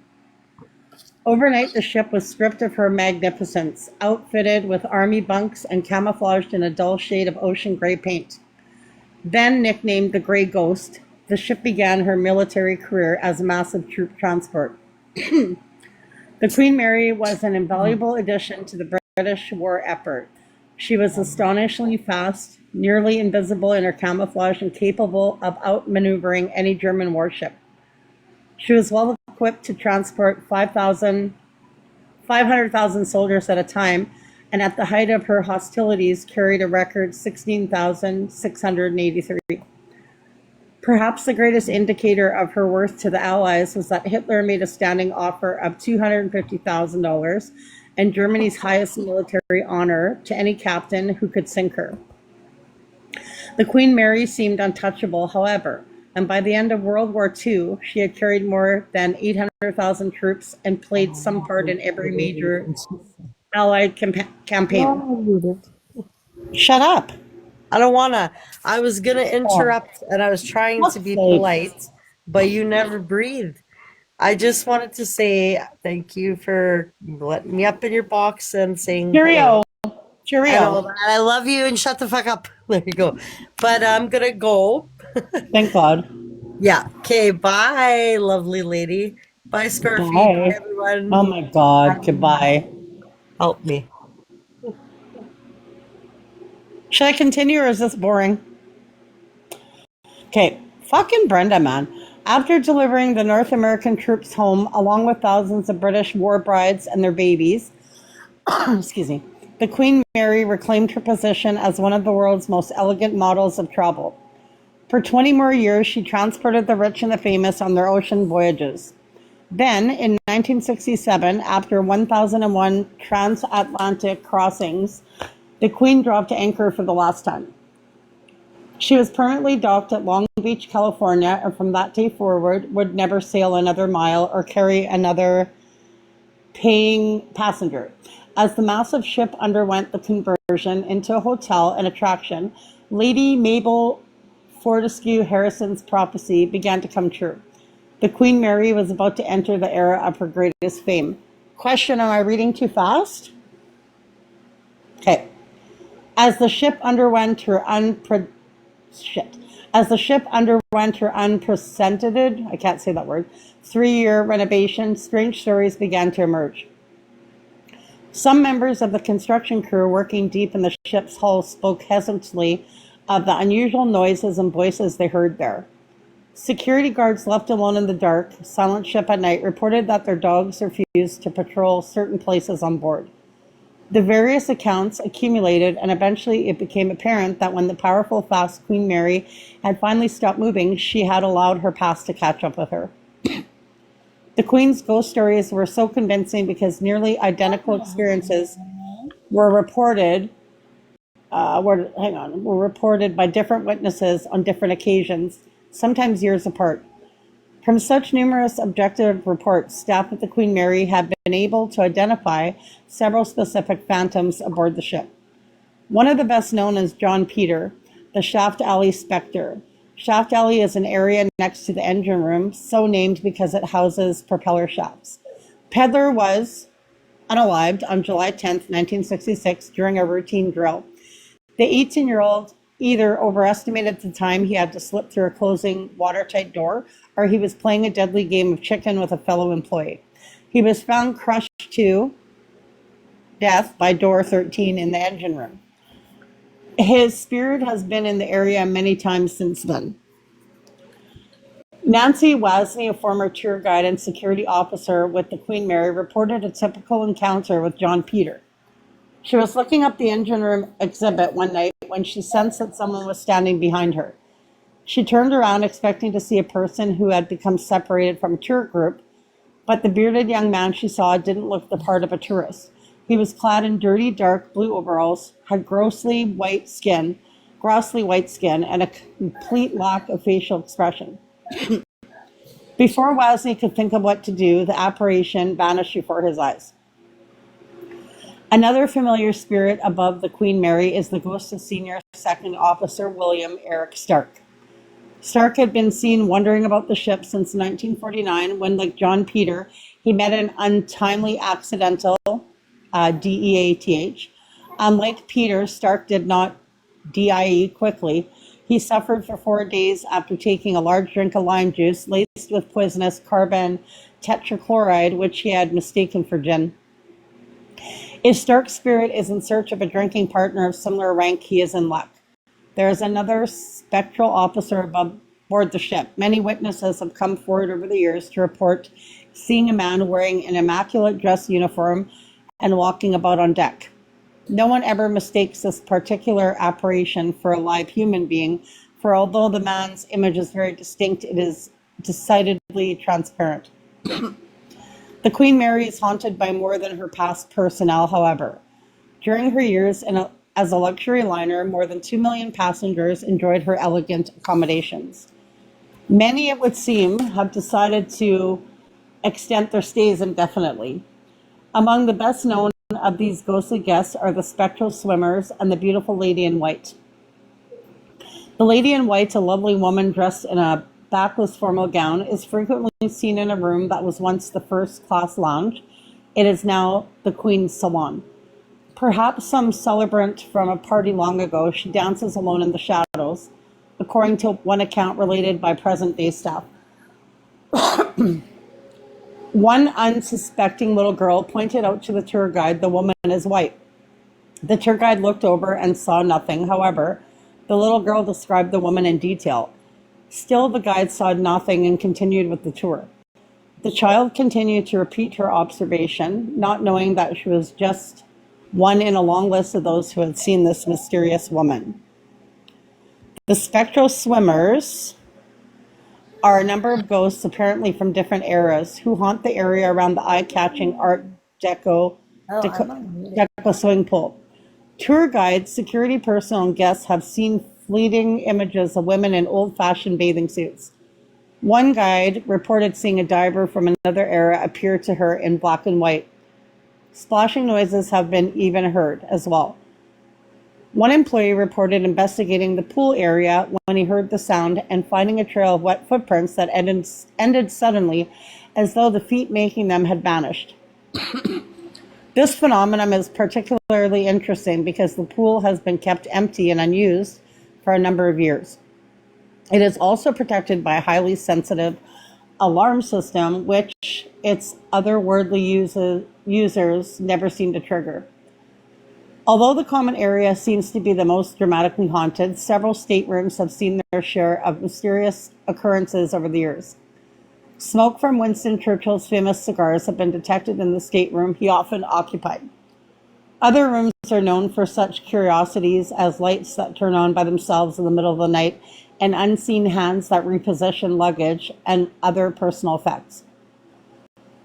One particular room, which once belonged to a pursuer who was murdered during a robbery, is so filled with poltergeist activity that it is no longer rented out. People who stayed in it were forced to endure shaking beds, rattling drawers, flying objects, and invisible clutching hands. The murder of the pursuer is but one in a long list of casualties that took place aboard the Queen Mary. The first was a fatal accident that took place during her construction. Since then, there have been at least 55 documented Fs, you know what I mean, ranging from natural causes to would sleep in shifts so that as many as 3 men could use the same bunk. Many passengers were prisoners of war forced to occupy the stifling space well below deck. There were unalivings resulting from battle injuries, heat exhaustion, and the violence that often erupted in the intolerable conditions. There is a record of one such brawl in 1943. The men were apparently unhappy with the quality of the food and had swarmed into the gallery to confront the cook.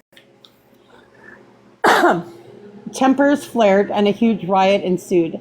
The ship's captain feared a general mutiny and placed a call for assistance. If help ever did arrive, though, it was too late for the cook. During the brawl, he was shoved into a heated oven. He passed away from the resulting burns, and his spirit remains in that kitchen today. He keeps busy by rattling plates, moving utensils around, and occasionally switching the lights on and off. Without a doubt, however, the single most tragic event in the Queen Mary's history was the sinking of HMS Curaçao in the early 1940s. The two ships were sailing together with the anti-aircraft cruiser acting as a protective escort.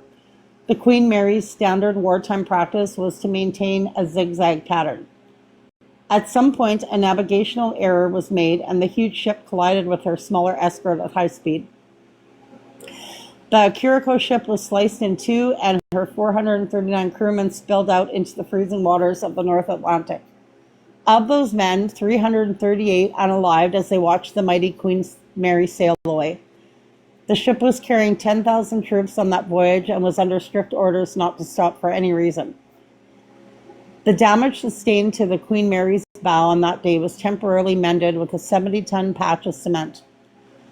Years later, however, when the ship was retired from service, it became apparent that there were deeper psychic scars which could not so easily cover up.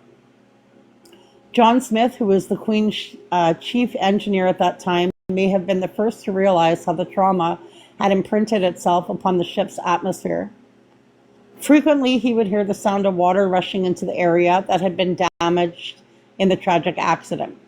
Smith knew his ship inside and out, and he conducted extensive searches in an effort to locate the source of the sound. In the end, however, he could find no reasonable explanation. He had to conclude that he was hearing a ghostly echo of the accident.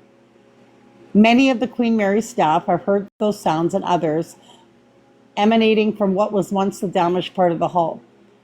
The ship's staff reported that on one occasion, those eerie noises were captured for all to hear. According to a hotel news release, 40 years after the accident, a television crew left their audio recorder running overnight in the exact location where the two ships collided. As the tape played back the next day, incredible sounds of pounding could be heard. Others have claimed to have heard voices and blood-curdling noises from the same area. Mysterious sounds and voices have always been a large part of the paranormal phenomena aboard the Queen Mary. Tom Hennessy, a columnist for the Long Beach Press-Telegram, once spent a night in various locations on the haunted ship. While in Shaft Alley, he was partly to a spectral conversation, which he described in his March 6, 1983 column. Initially, it sounded like 2 or 3 men talking at once, but it trailed off into a single voice so distinct that I made out, or thought I made out, the end of a sentence, turning the lights off. Later, as Hennessy spoke to security staff, he theorized that the voices might have been carried via an air duct from another part of the ship. No way, the guard told him. In fact, about the time you were up there, the nearest person to you was a security officer who was 2 decks away. In other areas of the ship, particularly the nurseries, disembodied children's voices are the norm. Laughter and the cheerful sounds of play are most often heard, but there are melancholy exceptions. In the original third-class children's playroom, where a toddler passed away in the late 1940s, many people have heard a child crying. There have been reports of an infant wailing. It is believed to be the spirit of the young Leigh Travers Smith, who passed away aboard the Queen Mary only a few hours after his birth. The most fascinating child entity on the ship, however, is very likely a little girl known as Jackie. When psychic Peter James began his investigation into the Queen Mary's haunting, he met Jackie and found that he was easily able to communicate with her.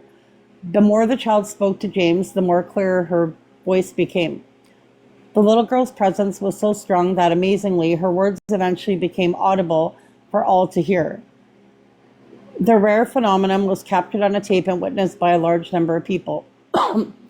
Peter James' extensive research led him to believe that there were hundreds of phantoms aboard the Queen Mary, and that the first-class pool's dressing room contained a vortex, which he described as a doorway between dimensions.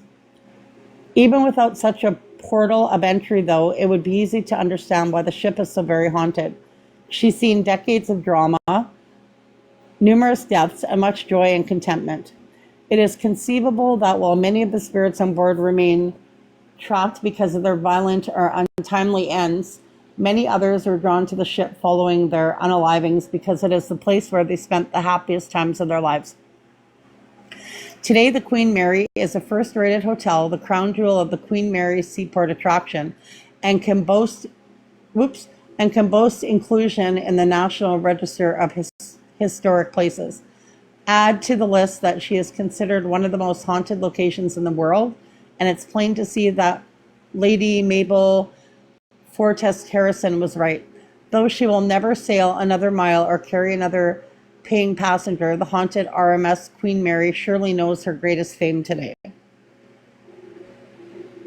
That's it. That was a good story. What's that? Yeah, I liked it.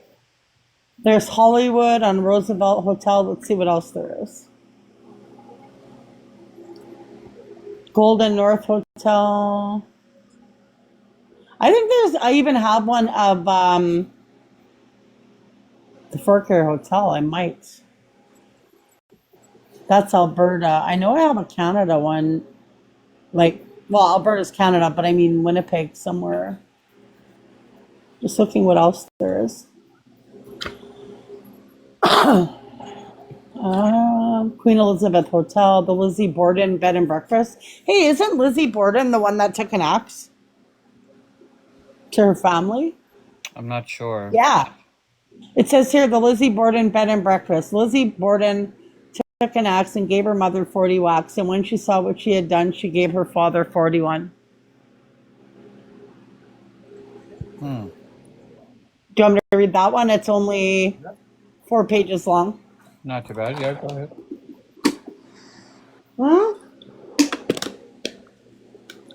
Yeah or no? Yes.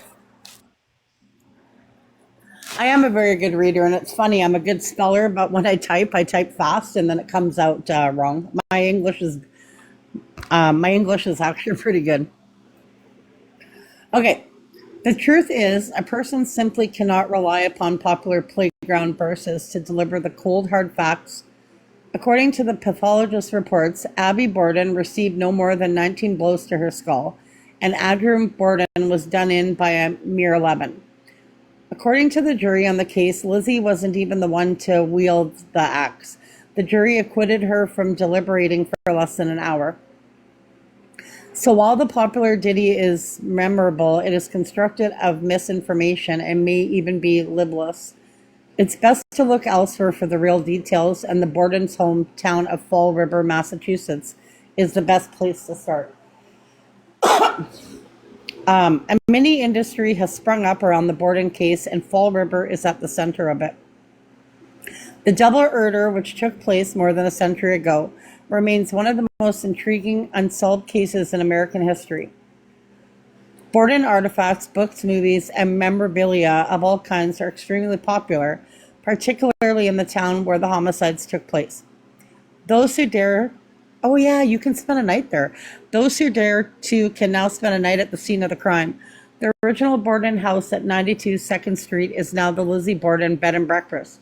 Restored to look very much the way it did on that sweltering morning of August 4th, 1892. It was nearly lunchtime on that day when Lizzie screamed out for the housekeeper to come to her aid. "Father is dead," she shouted. Somebody's come in and unalived him.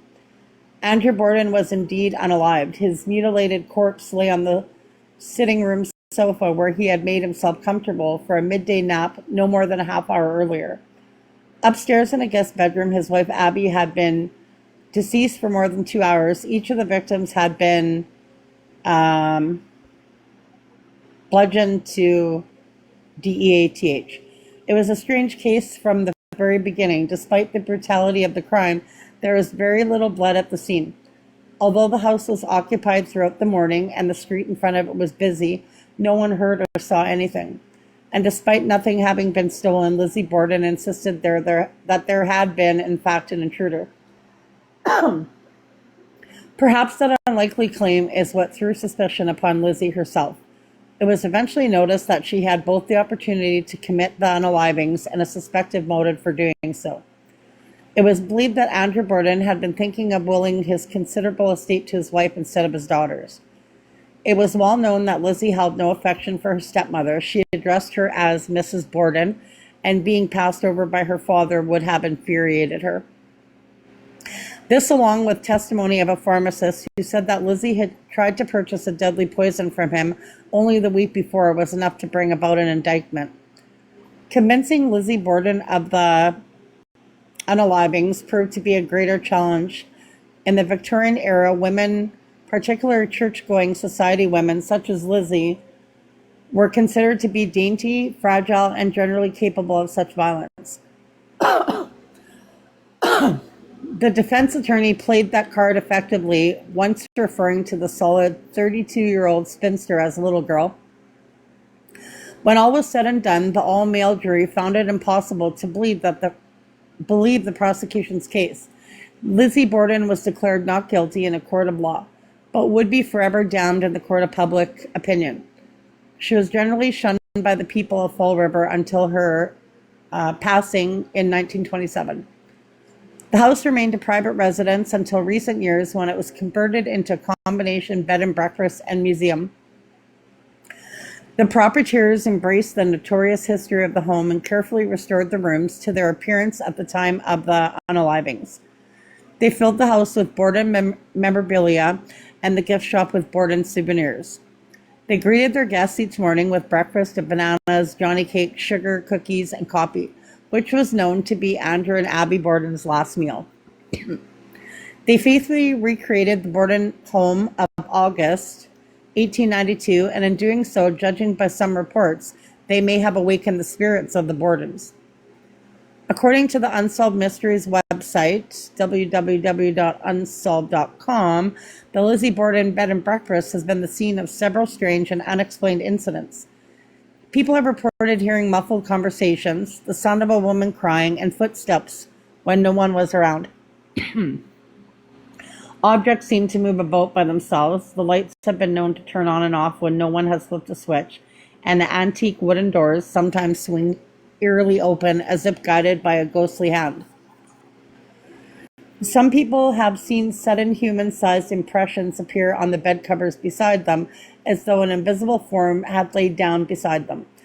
After a few moments, the covers would smooth out once more, as though that same spectral person had risen from the bed. Excuse me. Where was I? Visitors have noticed cold spots in several of the rooms as well. Although drafts are most uncommon in such old structures, These chilled areas are suspiciously concentrated and difficult to explain. Not surprisingly, the spirits are believed to be those of Abby and Andrew Borden. Violent or unexpected unalivings often seems to result in a haunting, and that may be what has happened at 92 2nd Street. Guests who have met the ghost of Abby Borden report that she is carrying on about her domestic duties as though nothing had interrupted them. Some witnesses have seen an older woman in Victoria-era clothing dusting the furniture and making the beds in the ghost room where Abby was killed. I gotta blow this candle out, it's choking me. Hang on. It's strong. Others have been awakened by this same apparition as she smooths her bed covers securely around them, their bed covers.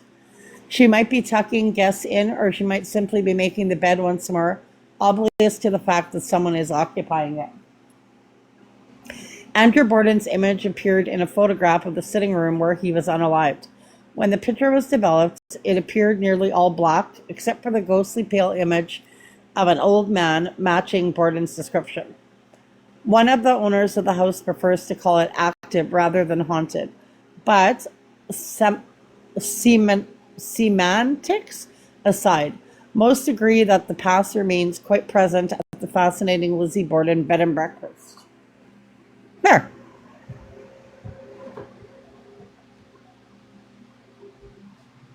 Oh. That candle is choking me. I could have sworn I had hauntings from Winnipeg. I do have it somewhere. I don't know where.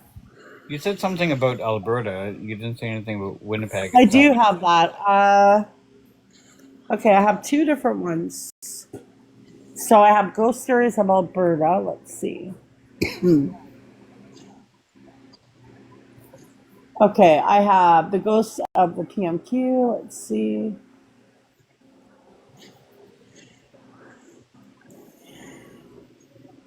It doesn't say where they are, but I guess it will in the story. So this one is, one second, haunted houses. The ghost of the PMQ. I don't know what that is. Oh, that's a long story. Hang on.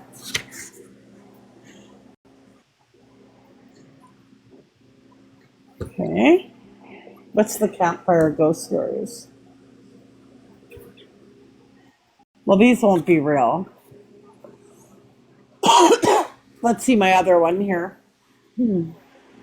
Okay, so this is haunted houses. Okay, I'll just read this one, okay? If this coffee, this candle would stop choking me. Okay, the supernatural events described in this retelling took place in central Alberta, in a friendly rural community where most people know one another. Although the haunted house has now been abandoned, it still stands. The owners, however, have vowed that they will never again let anyone tour the old place on their property. All our lives in this area, we've had people coming from the schools and from the cities wanting to look at the house or walk through it. At first we were saying it was okay, but we're not letting anybody in anymore. In order to respect their decision and privacy, we agreed that the couple be referred to as John and Linda, and that the exact location of their home not be pinpointed. John began by explaining, "We don't know for sure when the place was built. We know it was in existence in 1907 as a dance hall and a way station for wagons traveling to town for supplies. My parents bought this property in 1946. John and his brother grew up in the place, but didn't know it was haunted. When we were kids, obviously our parents didn't want to scare us. Ugh. My mother just mentioned a few things. She never did like the house. We had a sun porch on one corner of the house, and she said, 'I don't like this room,' and always kept the doors locked. She put the piano in front of it so we couldn't go in there. She didn't like the basement either," John recalled. Maybe the family would have eventually discussed their unusual surroundings, but unfortunately, John's parents died when he was a teenager. We didn't get a chance to talk about it, the man acknowledged. Despite this mist, I'll show you a picture of the house after. Despite this missed opportunity, John does know the history of the area and of what is now his property. Before his parents bought it, there was some trouble in the house. It went up for sale quite quickly. The owners just kind of left and then sold it. The motivation behind John and Lindsay's existence on Anonymy became understandable as they related their experiences in the old house. Hang on. This candle, I blew it out, but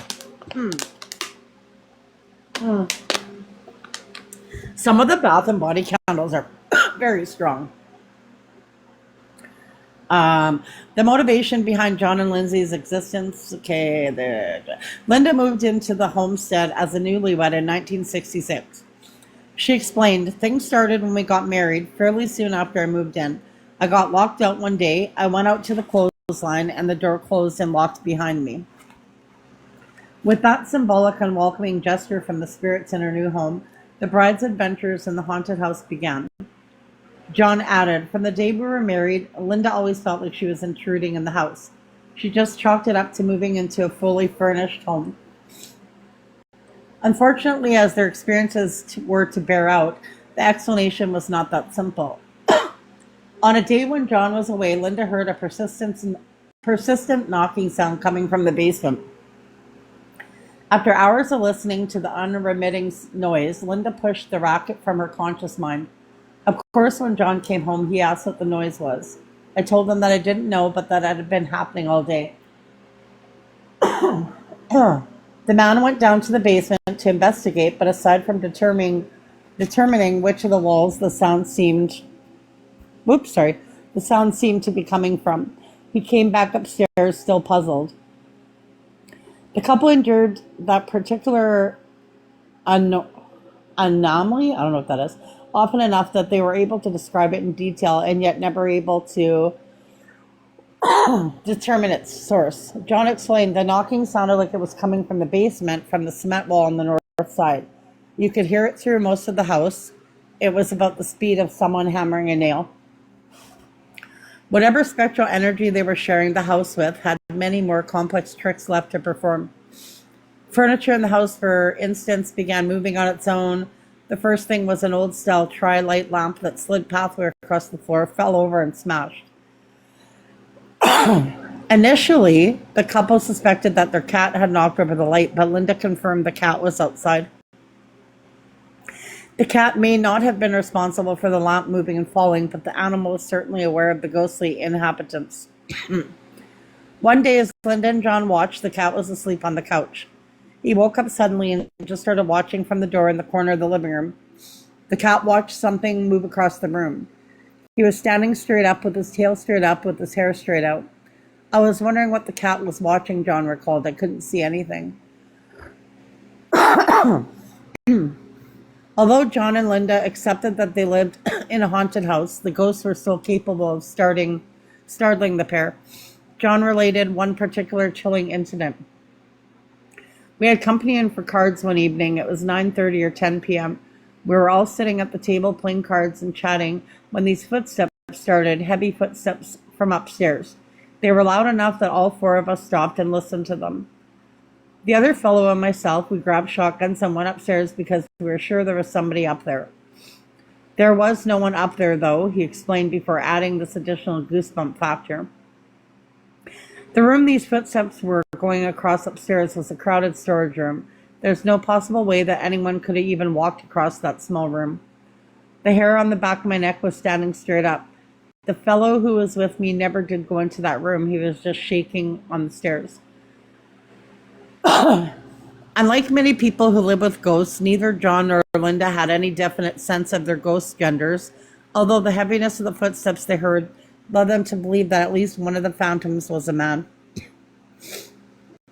From this point, the paranormal activity became stranger and stranger. Linda described how they once listened to the sound of things falling down the stairs, the very obvious sound of something heavy tumbling down the stairs and hitting the door loudly at the bottom of the stairs.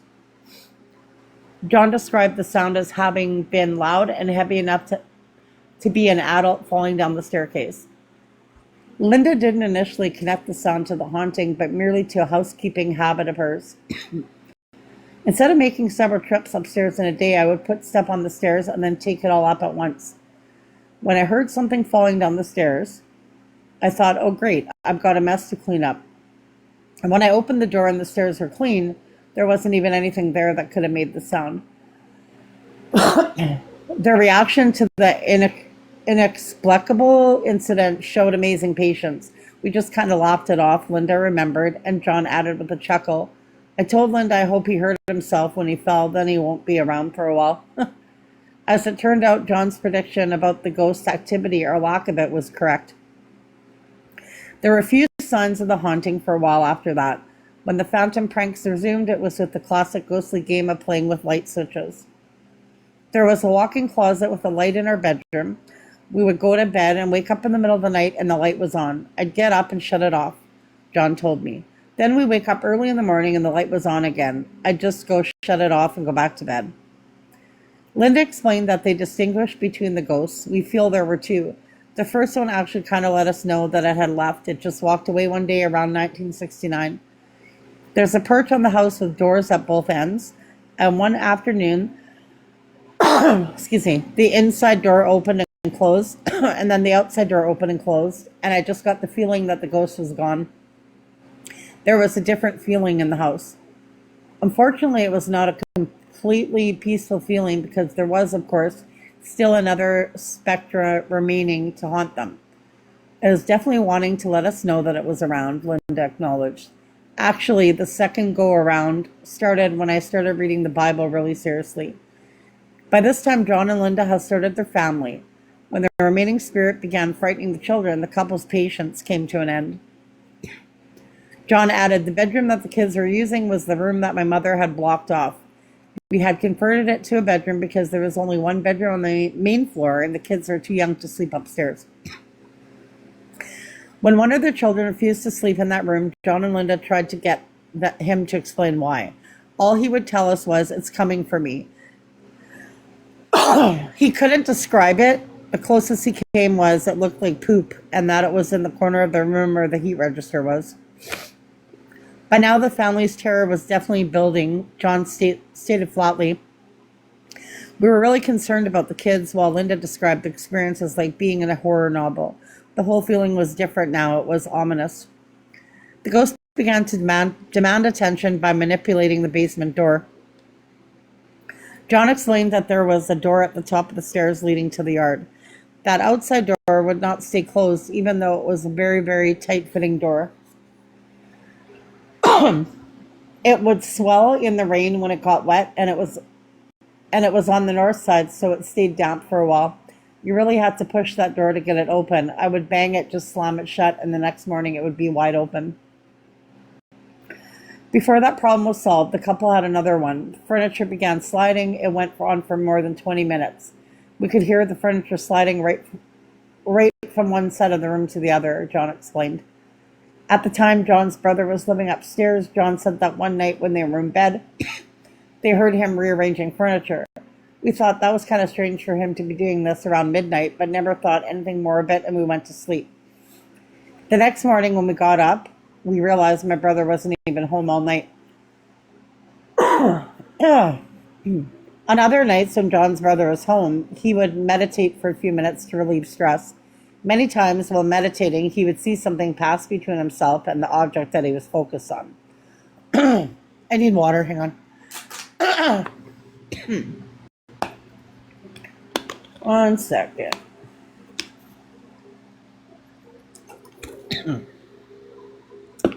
With this paranormal intruder being so pervasive at night in the house, surely their lives were peaceful outside during the day. I speculated hopefully, but apparently not. We were in the garden out in front of the house. A neighbor had a garden there. She was weeding it and we were helping her. She was the one who noticed the face in the window first. She asked who we had upstairs, John said. He added that once their attention was directed to the window, they could see it too. It was there for a few minutes and then it disappeared. That sighting didn't really surprise Linda because she frequently had a feeling of being watched both in the house and in the yard. Because they were not able to make out the details of the face, they were never sure if it was the same apparition that was seen twice walking across their yard. He was a man in striped coveralls and a hat. He just walked across the yard and disappeared. We were in the car coming home. We were coming down the road when we saw this. It wasn't that far away. We thought that someone was maybe breaking in and lifting stuff, so we came very quickly into the yard. There was absolutely no place for this man to go. We were in the yard within 30 seconds and he was gone, John told me. Linda added that there had also been a more recent sighting, probably of the same presence. Our son saw him another time. He called me one time and said, "Mom, who's that walking across the yard?" By the time I got to the window, there was no one there. In both sightings, the figure was completely solid and yet just vanished as mysteriously as he had appeared. It might have been that image that captured the attention of John's livestock. Shit. There would be 4, 5, 6 head of cattle. Shit. And I would be there feeding them. They were just waiting for their feed, but they were all looking at exactly the same place with their ears forward. Their heads would move all at the same time as if they were watching something moving across the yard. That happened many times, 20 times, 25, 30, many times, John said. So many times that after a while it seemed normal, barely worthy of note. Despite their patience and acceptance of their different circumstances, even this couple had their limit. As would so with many parents, their children well-being drew the line for them. With their well-being. When it was involving the kids, we became pretty concerned. That's when we called in the church. The church member Linda and John contacted was very knowledgeable. He'd traveled the world, seen voodoo work. He certainly didn't question or doubt us. He was very good. He blessed the house, and by about his third visit or so, everything quieted down, the pair related. Sadly, that situation did not end as well for the man who had done the cleansing. He left the area shortly after that. He had some problems. Apparently, he lost his voice. It wasn't that long after he blessed his house that he lost his voice. He was going to doctors in Calgary, even specialists. They couldn't find a reason. When he blessed the house, he asked for protection to the family living in the house. We remember clearly, though, that he did not ask for protection for himself. If he had, would he still be okay today? The answer is, of course, unknown. The couple is certain, though, that the church members' work succeeded in easing the atmosphere in their house. During this, they'd had enough of the stresses of living in that old place. From 1970 to 1974, we were saving up enough money to build another house. If we'd had enough money to move before then, we would have moved in around 1969. We built our new house just across the yard from the old one. When I heard that they built the new house so close to their old one, I asked if their new home was ghost-free. Linda answered, "For the most part, yes, but I do occasionally get the feeling that somebody's walked through, but not the bad feelings, just more the feeling that somebody's there. There's none of the same nervousness and fear. It's a little eerie, but I'm not afraid of it." John added that since they moved, they have occasionally both heard their names called, both inside and outside the new house, clearly enough that sometimes we answer back. And what of the old place? At first, John explained, they tried to turn the liability into an asset by renting it out. The tenants were extremely religious people, apparently. They were holding church services and prayer meetings there. I think that brought the haunting back around again, John said. One night the tenants left. They took off in the middle of the night. They had a garden planted that was well tended. They left all that behind. They had intended to stay. We've never seen them again. We've never heard from them again. They kind of disappeared from our circle. No one has lived in the century-old structure since. After that, the house was abandoned and the power was turned off, but occasionally we saw lights, mostly in the upstairs bedroom, turn on. I would see the lights when it was dark out. I'd say, "Okay, lights are on. Okay, I'm not going into that house ever again," John said. Phantom lights were the only proof that a force was once again at work in the building. We could hear the sounds of hammering and sawing coming from the abandoned house when we were just standing outside the house we're in now. Unfortunately, there was one occasion when John had to go back into the old house. Our water system is still in that old house. It quit working for some reason about 10 o'clock one night, so I had to go in. It was a warm winter evening, quiet and dark with no moon. I took a flashlight and fixed the problem. I was standing at the doorway to the kitchen, just looking around, when I heard these puppies start crying. That really bothered me. I've heard puppies before, and I know these were puppies. There were probably three or four of them, and they were just crying, like when the mother leaves the pups in the box. The second I heard the cries, time seemed to slow down. Everything was happening in slow motion. My body felt weightless, almost like floating. It felt like there were small needles pricking my skin. I remember thinking that if someone did come at me from the basement, I would not be able to move fast enough to get out of there before it got me. With only a flashlight and a pair of gloves in my hands, I had nothing to defend myself with. After what seemed like forever, I'm sure only a few seconds, I turned and left. John recalled and then explained the reasons for his actions. We had heard that We had heard that things like the presence try to lure you. The sound was in the basement. I assumed it was trying to lure me into the basement. And I thought, no, I know there's no puppies down there. It's impossible for an animal to get into this house. I hear them, but I know they're not there, so I left. Linda's sister, who has a history of being physically sensitive, decided to visit the place one evening to see if she could determine what was going on. Linda remembered she went over with our nephew, but they came almost right away and said, no, there's nothing there. What were you doing? Were you checking things out, and why not? What not? She said. Yes, we were looking at things, I said. Go back and just sit. So she went back and just sat. That's when three figures approached from the master bedroom, a woman in a white flanked by two dark figures. My sister said the two dark forms appeared to be pulling a woman back. My sister couldn't tell if they were human figures. They were very dark and rather vague. My sister left. She came back into the new house as white as a sheet of paper. We tried to figure out what it could possibly mean. Scarfy, are you sleeping? Is it a good story or a bad? No, it's a good story. I'm just laying here relaxing my eyes. Okay. The next visit to the evil old place was the one who caused Linda and John to adamantly rule that no one would ever be allowed to go back into that place. She was from Edmonton, a relative of a neighbor.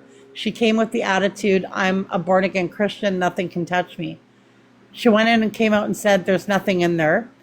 Then she went back to town to stay at her aunt's. Her aunt was telling me that the woman called her from the bathroom. She was in the bathtub, and the more she was washing, the redder the water was getting.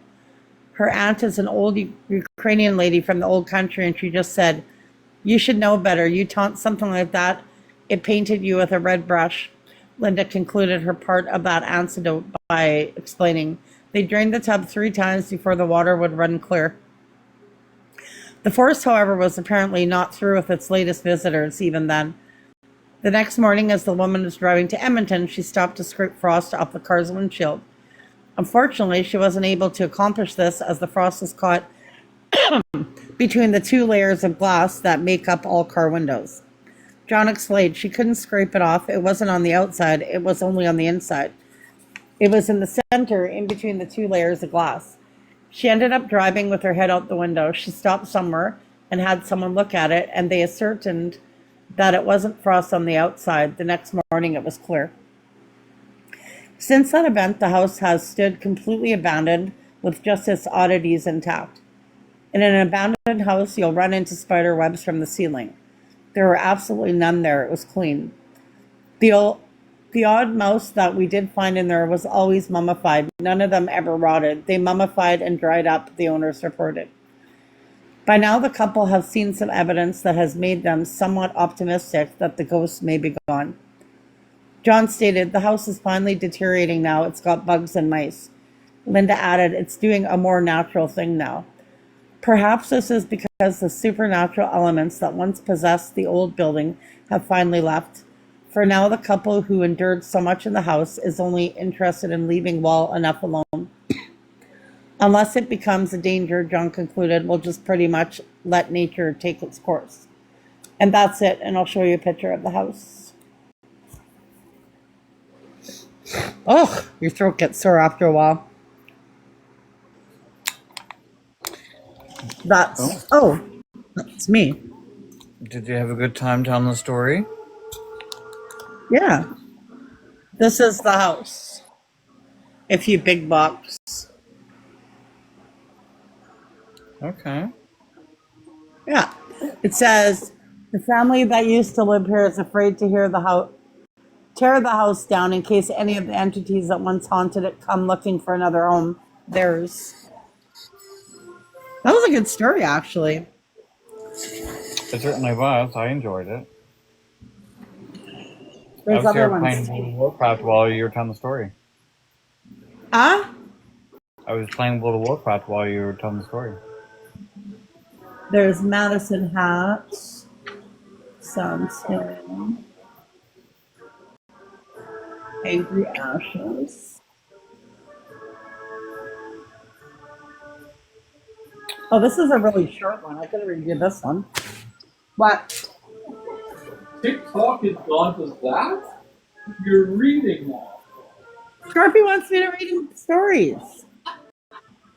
Go away. I got a 2-page story. Fuck off. I'm gonna. Well, let me mute. I don't want people to know where you're going.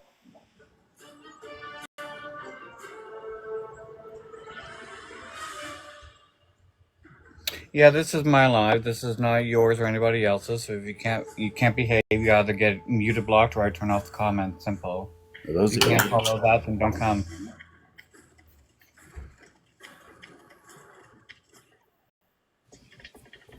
grown ass adult type Story dish. to read, and then I gotta go. All right. Okay. It's called Whirlwind Visit. I think it's like 2 pages, 3 pages. Okay. Years ago, Kim and her husband Gary. Oh.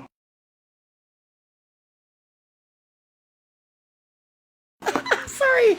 Okay. Years ago, Kim and her husband Gary purchased a small home in an older section of the city of Edmonton. The newlyweds were very excited about beginning their lives together. They bought a house from an elderly couple. The wife was 89 and her husband was 95, who had happily lived in the little house all their married lives. They were delighted to hear that Kim and Gary were not only eager to start a family, but also planned to keep the older couple's beloved garden. With 2 such agreeable parties, the deal was soon struck. The legalities were carried out, and just weeks later, Kim and Gary began settling into their little dollhouse. The process went well, and for several years, the young couple lived happily and unabently in their quaint home.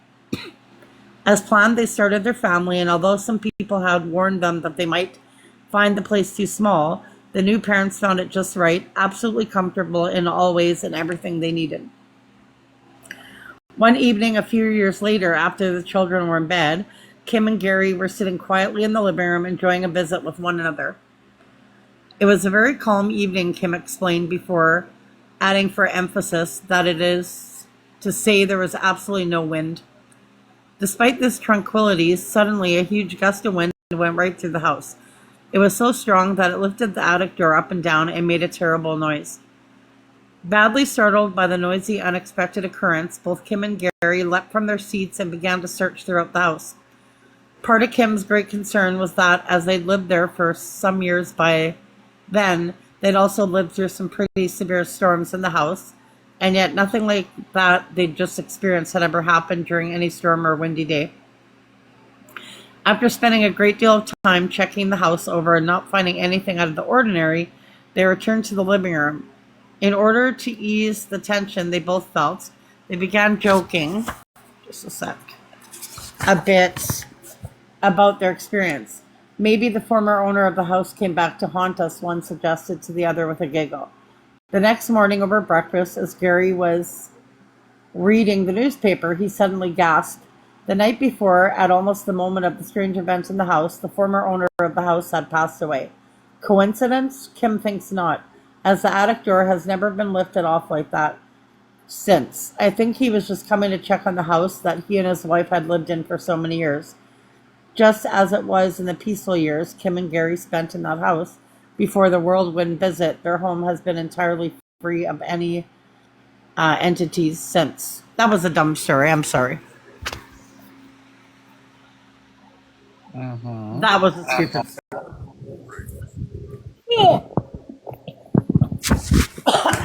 And that's it. I'm not reading anymore. That's all right. You spent a fair amount of time telling a story.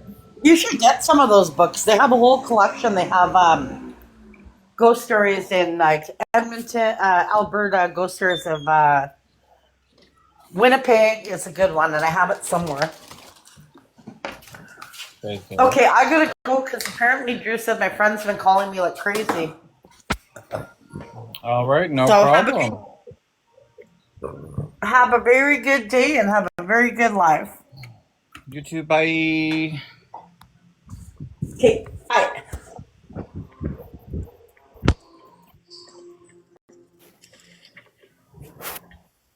Oh, I missed your story. I was on the phone with my sister for like the last hour, pretty much. Thank you, Nixon.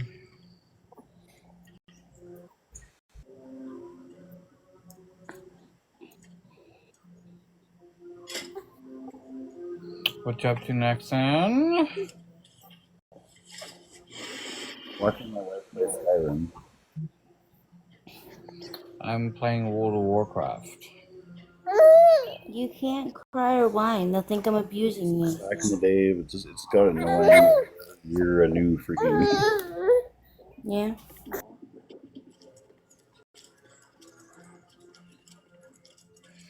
Not too bad. I wonder if some of the folks that were watching this live from another live were bored. Huh?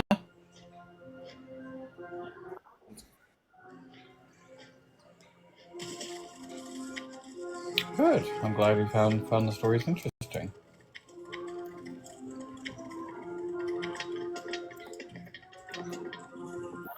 Running his mouse, so I muted him. Well, he also suffers the same consequences as anybody else who doesn't know how to behave You themselves. start calling people goofs and stuff. And Oh yeah, no, don't be doing that. Mm-mm. And call me a goof, we'll have a problem.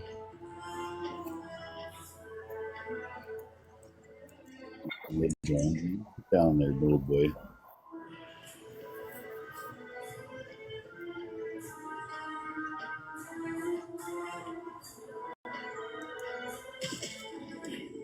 I'm talking to him. Listen. Hmm? I have a feeling a raccoon's on there He chopping. doesn't listen. Colton, if you're just coming up to create content for other people, I'm not interested.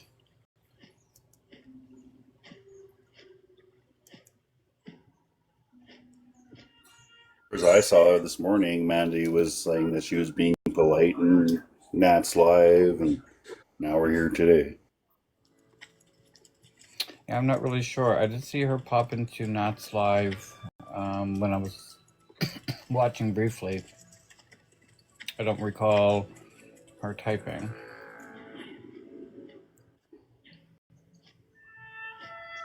She was nice and not live for the for the most part. She didn't say anything bad this morning. Oh yeah. That I. Because I figured it would just be you, but I mean, like, it's a continuation further on, right?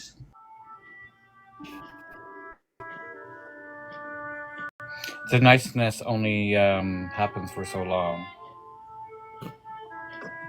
Yeah, I've noticed that. The fucking You can point only coming up portray and yourself saying, "Hey, as nice in Scarfy." someone's cap, but behind the scenes, it's a different story.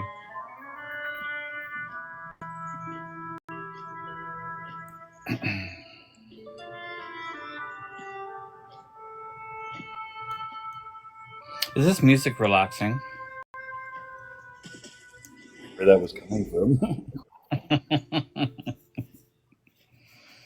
I played this game and the music has sort of made me tired. Bolton sent me a message because he's such a big man.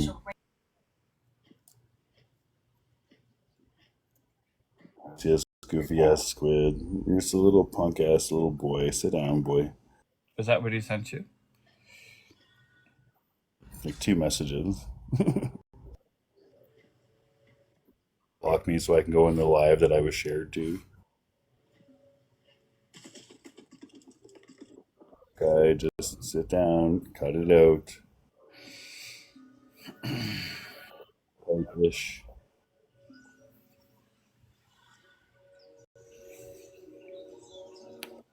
bunch of babies.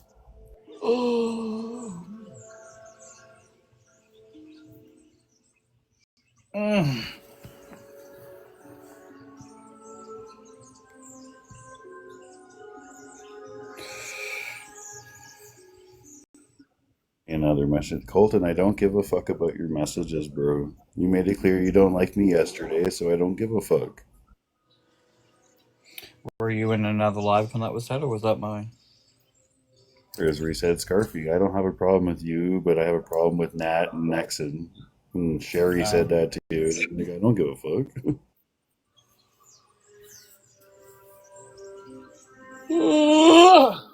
Comments in there, she can talk about you, yeah.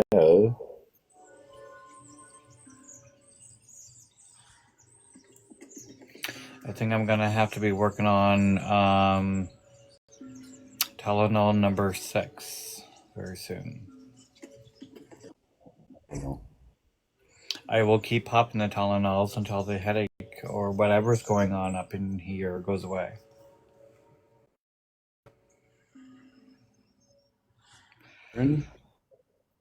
So, do I close my eyes when she tells the stories? It was starting, my right eye was starting to bother me. If Natalia is saying that stuff about you, why are you putting my name in your mouth? Here and just talk shit about you. If you're gonna fucking be a little goofball, then you be silly.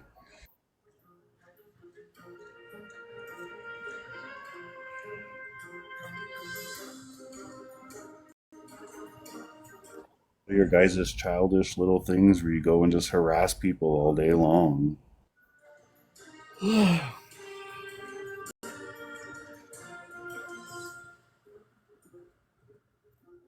people that came at me, what do you mean? I'm allowed to defend myself. No, I'm sorry, don't come in here and start calling people goose. Sorry, bye.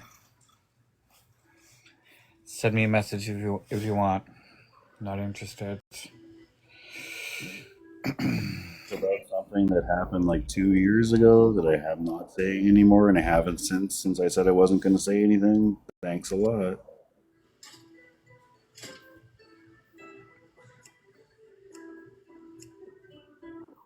Your issues before you start figuring out my issues. Leslie, just go. Okay, so he said a slur and he apologized. So you should go on and on and on about it? Jesus Christ. You know, I have moderators here for a reason, like, let's mute them.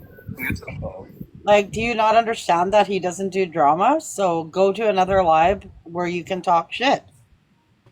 And leave Nexon alone. Okay, he said a slur and he apologized. Should we talk about it for the next 5 minutes? I said many slurs when I was a child and a teenager. So what? Would you like to come at me for all the R words that I used to say when I was growing up as a child? Not Leslie's perfect. They all are. Better to do than worry about me all day long, or Nat all day long, or Grace all day long. It's all they do. They live for it. That's their entertainment. That's what they get by in a day.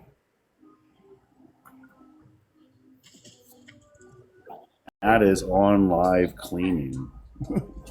Yeah, at least she's doing something productive, not sitting there bullying everybody.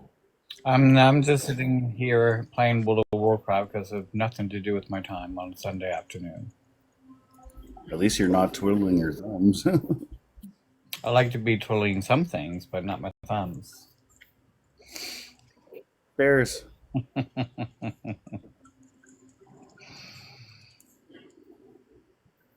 Yeah.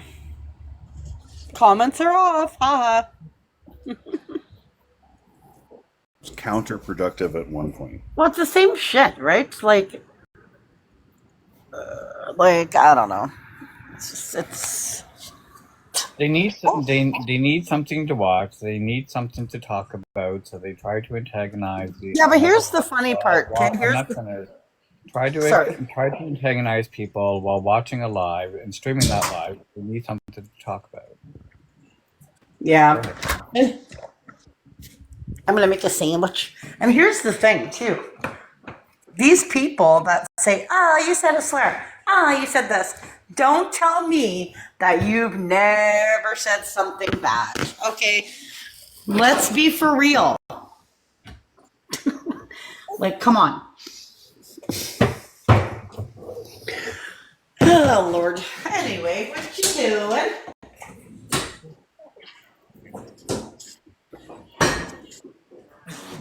Scarpy, what you doing? I'm playing World of Warcraft. Oh, nice. I'm making myself a sandwich.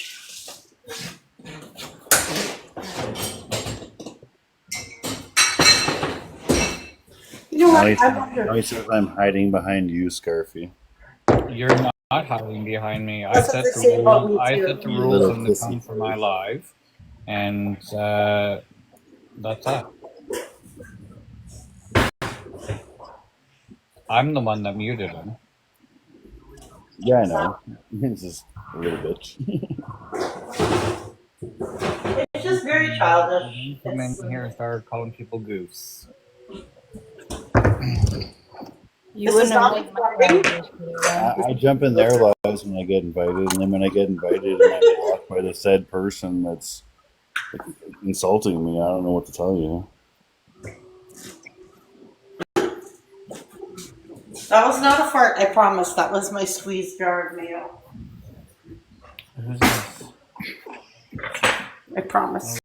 Igor here, Mama Jules, Dana, and other people with their rankings pinned off.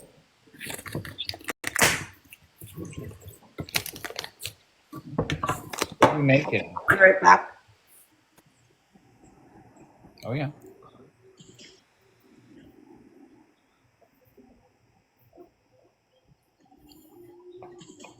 I need more gold.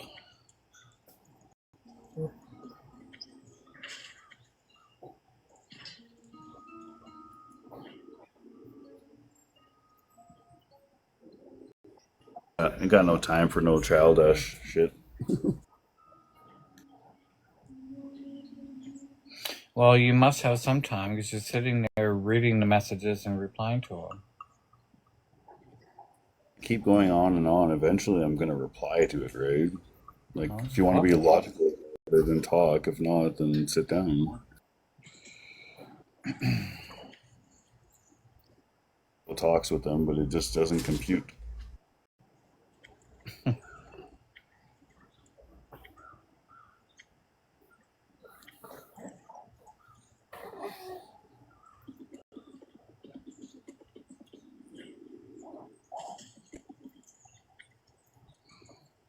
Well, you can have Have logical all the time conversations, with but no job, it though. is yet to be determined what the end goal of both parties are.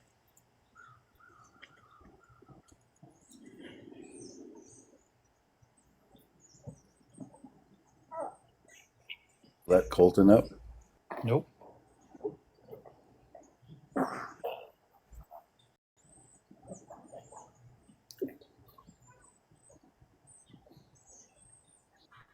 I said F around and find out.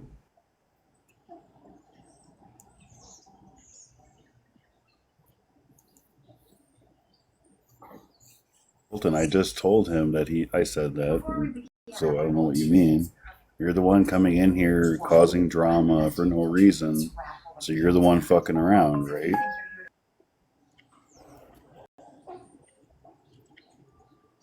Straight up. Straight up, now tell me.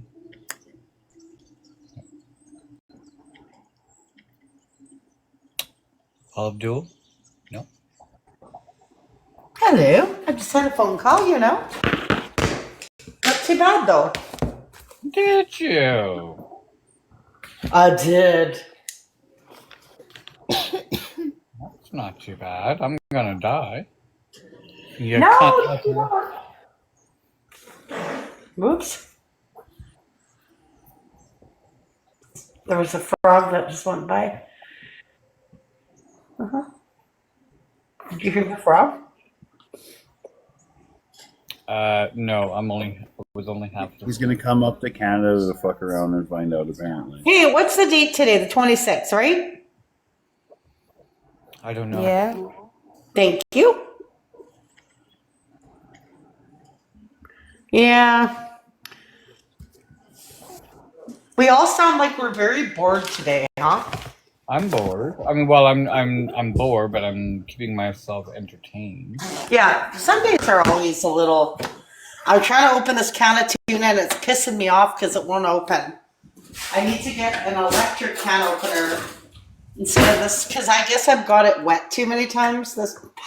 I think the original could be up here laying in the bed and watching some movies on Sundays. Should watch some Halloween movies.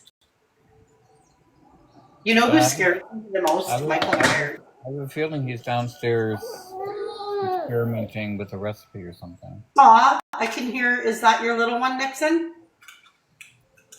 No, it's mine. Oh, that was yours. How old is your child? Oh, mine's 4 months. He's gonna be 5 months on the 4th. Cute. Very busy though, hey? Actually, not really. He's a really good baby for the most that's part. good. Like, is that your only child? yeah. Sorry? Yeah. Aw, well, you sound young. Yeah, I'm 20. Oh, you're young, yeah. Yeah, I'm still a baby. It's always good to have your child when you're young, though. Yeah, exactly.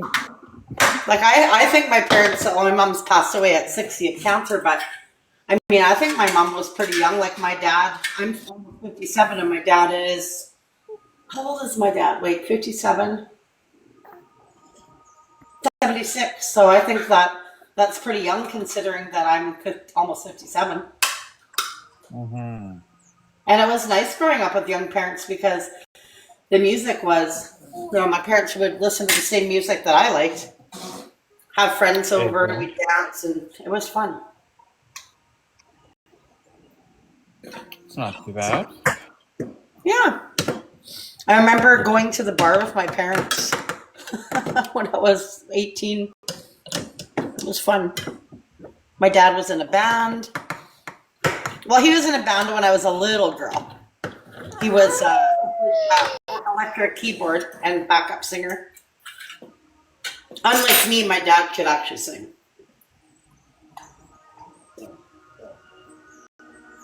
You can't sing? I mean, I'm all right. I'm not anything. My dad is good. I'm trying to open this damn can of tuna without slicing my hand open. That's not too bad. Now I got tuna juice all over the counter. Ugh, now I gotta clean this, you know? Nothing Tuna works. juice. Goodness me. I tell you. Not too bad though. No, I must say it must not be. No.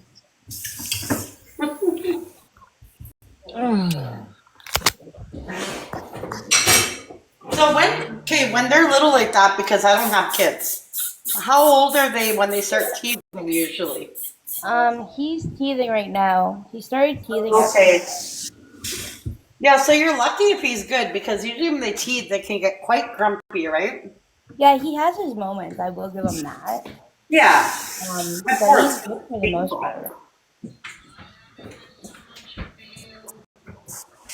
We go through a lot of bread in this house. Holy crap. You like our bread? Here, I'll make my sandwich now. What? And then, What is this hugging business? You don't like? No, it's just odd. What are you making? Making mushroom carbonara. Oh. hello. Did you hear me? Who, me? No, I said hello, original. Oh, hi. Hi, how's your day? Good?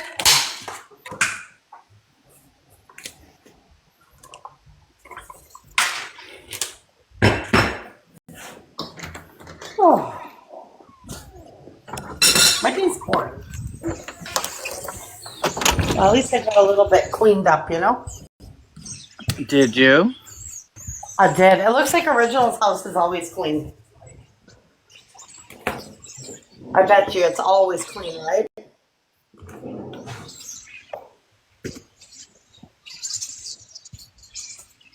Well, sometimes it gets a bit cluttered, but Oh yeah, but that's more life. than anybody else's.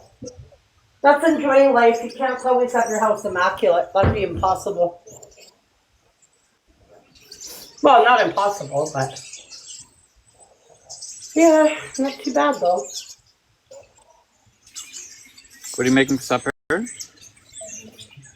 Me? Mm-hmm. Stuffed ravioli with some garlic bread. What about you? I know he's up there making some sort of mushroom something or another. You know what I haven't had in Pasta. forever that I want to make in the slow cooker one day? I want to do beef stew. I like stew. So do I. Or chili. Haven't had chili in a And- while. Clam chowder. I like clam chowder a lot. Oh, see, I don't. Drew does though. You like clam chowder? Sorry, I forgot your name. Bella. That's just nasty. We're having steak and potatoes for dinner tonight. Yeah, I'm not a clam chowder person. Which is really weird because the reason I don't like clam chowder is because it's very fishy, but I like tuna. Do you want a tuna sandwich? No, Oh, already had it. I gotta mute for a sec.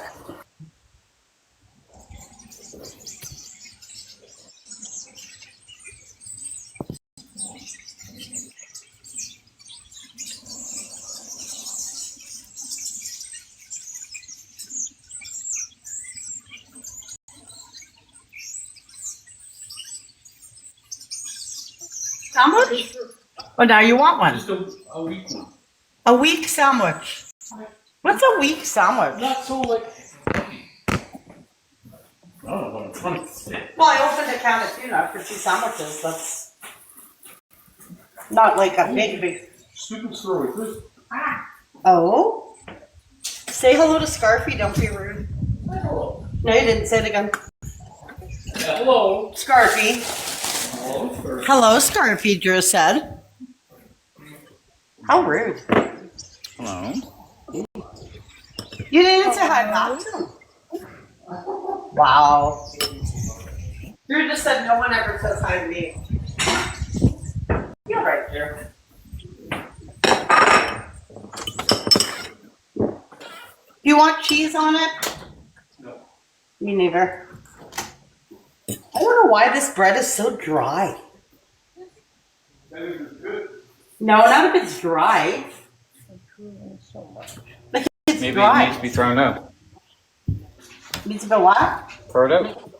Throw it No, out. it's new. That's the thing. It's a Oh. couple days old only. Well, This kind of bread always seems dry. Well, we like brown bread. Brown bread is usually dry. food smells better up You here than it toast does that. downstairs. You want sweet and sour pickles? Okay. You need a water? Okay. Scale says I weigh 174. Pardon me? 3 pounds. Do you? It says I gained 3 pounds.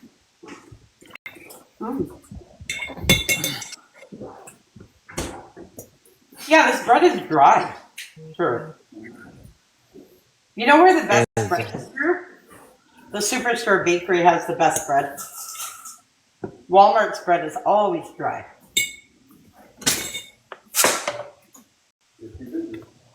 Huh? Busy, busy. What are you talking about? Oh, he said Superstore was super busy. Was it? Was it, Drew? He said, uh-huh. That's because it's Sunday. Most people, I don't like to do it on Sundays. Sundays, I just like to chill and do nothing. You know what I mean? Mm-hmm. Yeah, I this like. bread, Drew. I don't want to buy this bread from Walmart anymore. That's like just that the brown bread. I like to have Like that one. why? I like to have that one day a week where I just do absolutely nothing, even if that means laying in bed and watching TV or movies all day, all night. Everybody needs to have a day where you're just Mm-hmm. doing nothing, just chill. You know. I wouldn't say I'm doing nothing. Like I cleaned my bathroom, I made my bed, but you know.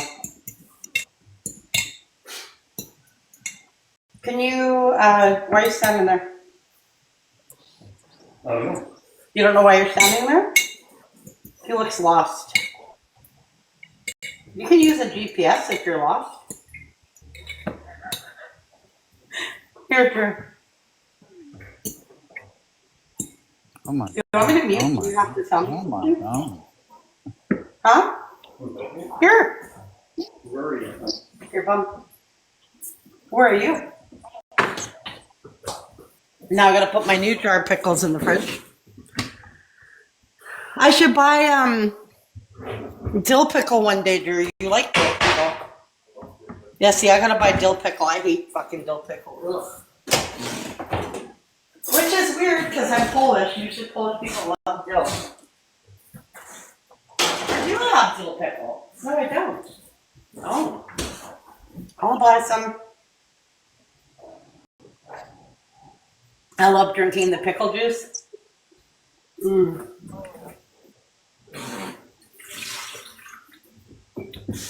I don't think it's actually good for you. I think it's loaded with sugar, though.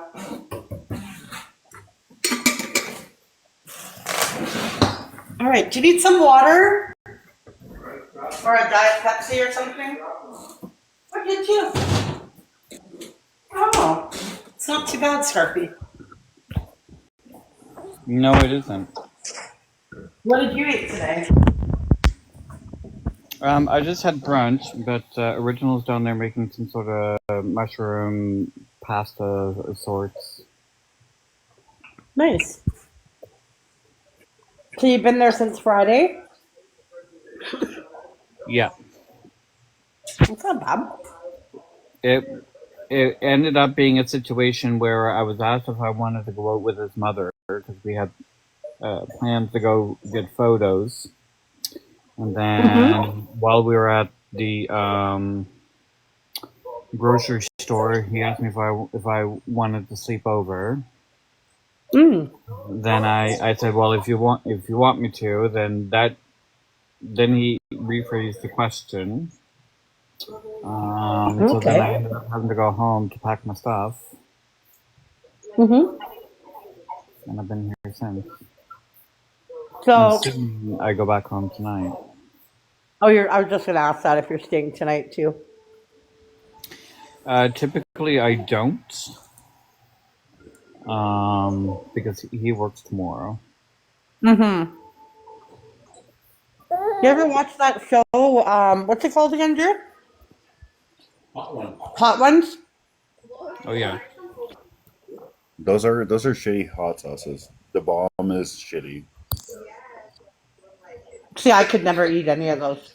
I can't No. handle spice. Mm-mm. Spicier than anything. Yeah, Drew can handle like ghost pepper, everything. I can't. Extract. It's $250 for 1 ounce. Oh God, You're no. not supposed. You're not supposed to consume it just like that. Like you're supposed to put it on stuff. I just want to do a couple drops. Mm. Challenge the Paki or Paqua or. No, Drew was gonna do that, but then we found out some kid died from it. It was a lie. But he had underlying health issues, they said. So, How do you pronounce it? Is it Paki? huh? The chip, the PAQ.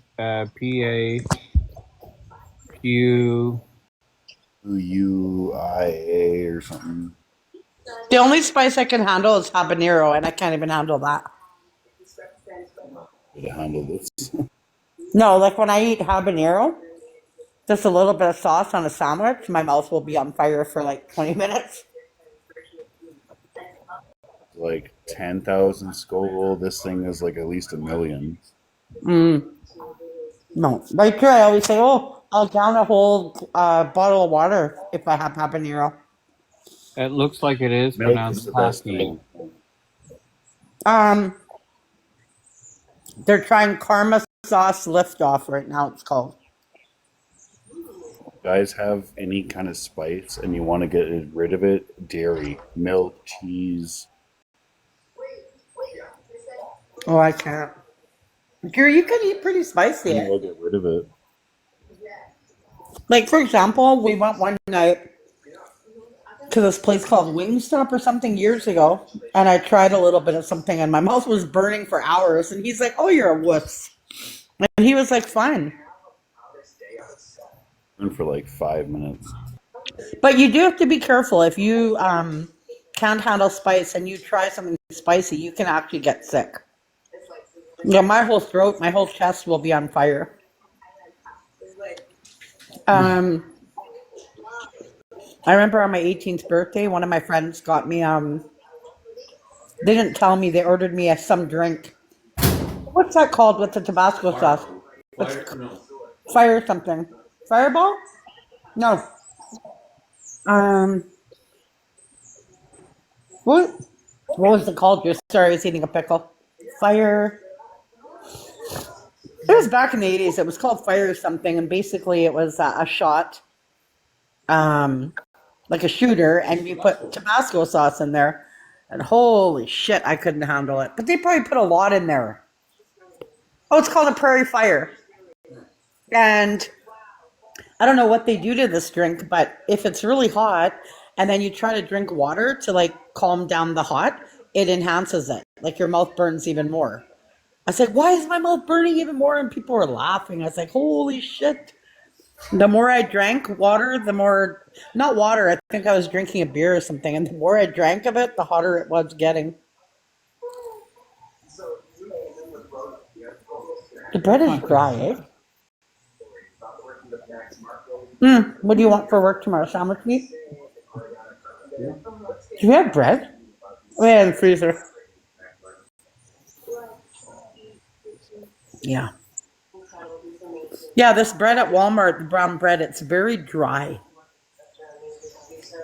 Is it? Oh, that's it. Superstore Bakery has the best bread. Mm-hmm. I'm getting hungry. Yeah. Smelling the food. That place we were at yesterday, that G&L liquidation, their bread was expensive. I don't know why. Like almost $6 for a loaf. I did buy raisin bread though. It was $26 just for a loaf of water. Oh yeah, this G&L liquidation. I'm eating. Stop it. You've eaten on live many times. I know, but I'm sick of people recording me.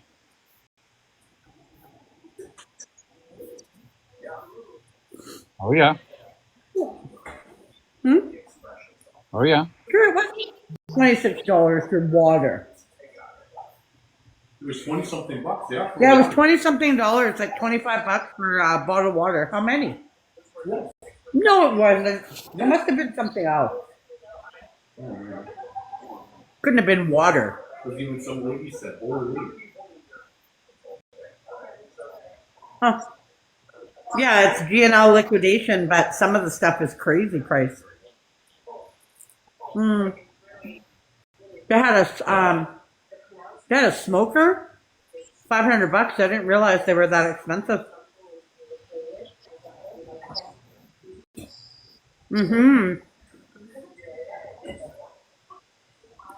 Oh, what time is it? 3:22. Okay. It's 5:22 for me. I think it's the same time for Nixon as me. Oh, you gotta drink milk brew to make the spice go down? That's what Dreamy said. Mm.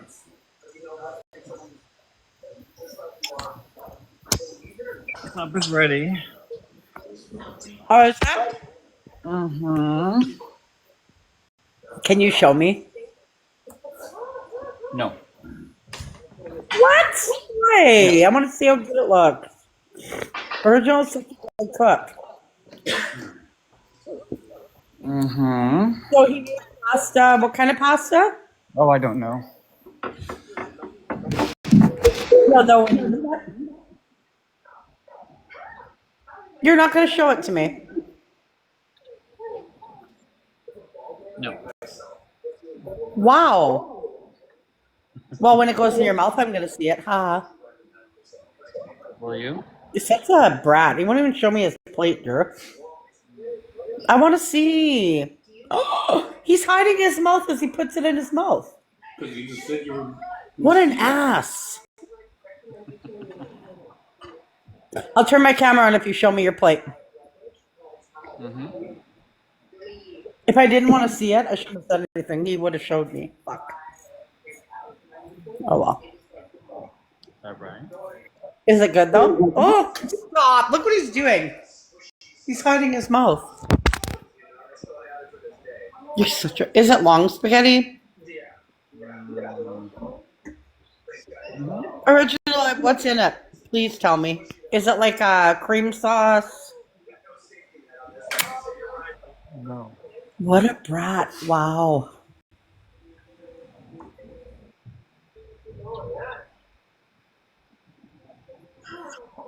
He's like a little boy. Like, he's like, do you have garlic bread with it?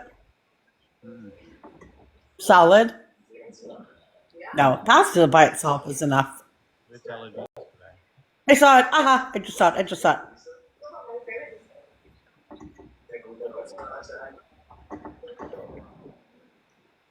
I just saw it. What kind of spices do you use, Original? Or he can't tell. That's a secret. Like, do you make it spicy? Not spicy. Not spicy? I'll bring it back. I go to the bathroom.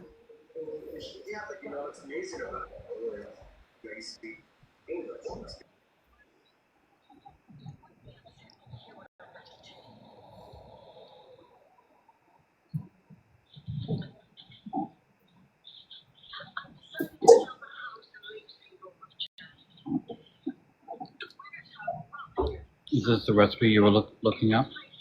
No. Oh.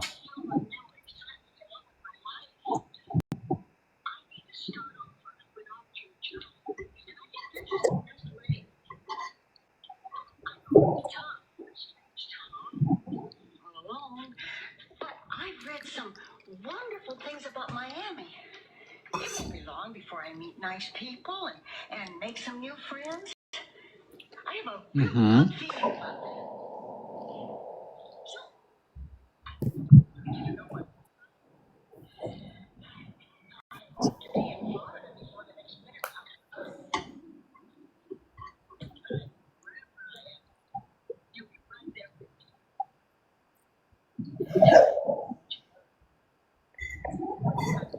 What you doing, Bella? Nothing, just chilling here. Jesse just went down for a nap, so now I'm bored.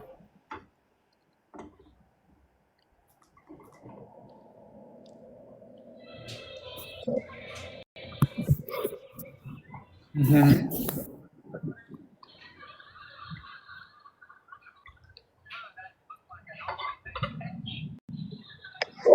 Being quiet so you can enjoy your food. I'm gonna enjoy whether you talk or don't. And I pretended to go to the bathroom and I saw your spaghetti.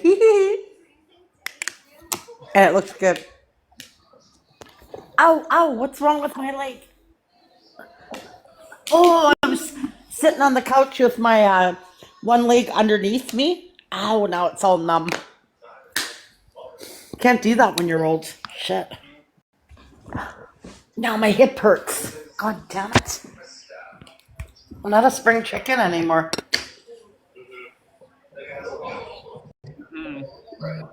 Good. Still have this nice set my mom gave me. Or I guess my dad gave it to me after my mom passed. I'll show you, they're really nice plates. I like them. And it's like a whole set. I'll show you. You have like the big plate, the small plate, then you have like the creamer, the coffee cups. That's all downstairs, but like, aren't these pretty? And it's all gold trim. You can't put it in the dishwasher. I like them. Okay. They're expensive. I can't remember the name of them, but you definitely can't put them in the dishwasher. I mean, in the microwave. Came with like little teacups and tea saucers and the sugar container, the creamer. It's nice for Christmas. Usually Christmas we use paper plates though, less dishes, you know? Depends. When I ever go to Winnipeg, will you cook for us? Hang on. What'd you say? I said, if we ever go to Winnipeg, will you cook for us?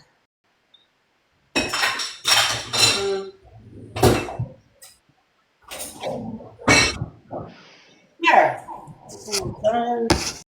One thing I cannot stand is having dishes left like in the sink or on the counter. Or, ugh. Don't like it.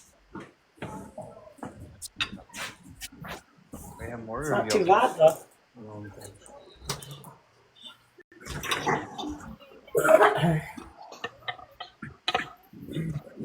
Well, Scarfy, I'm gonna go. My friend's coming for coffee soon. Okay, have a good night. You too, bye. Bye. Will we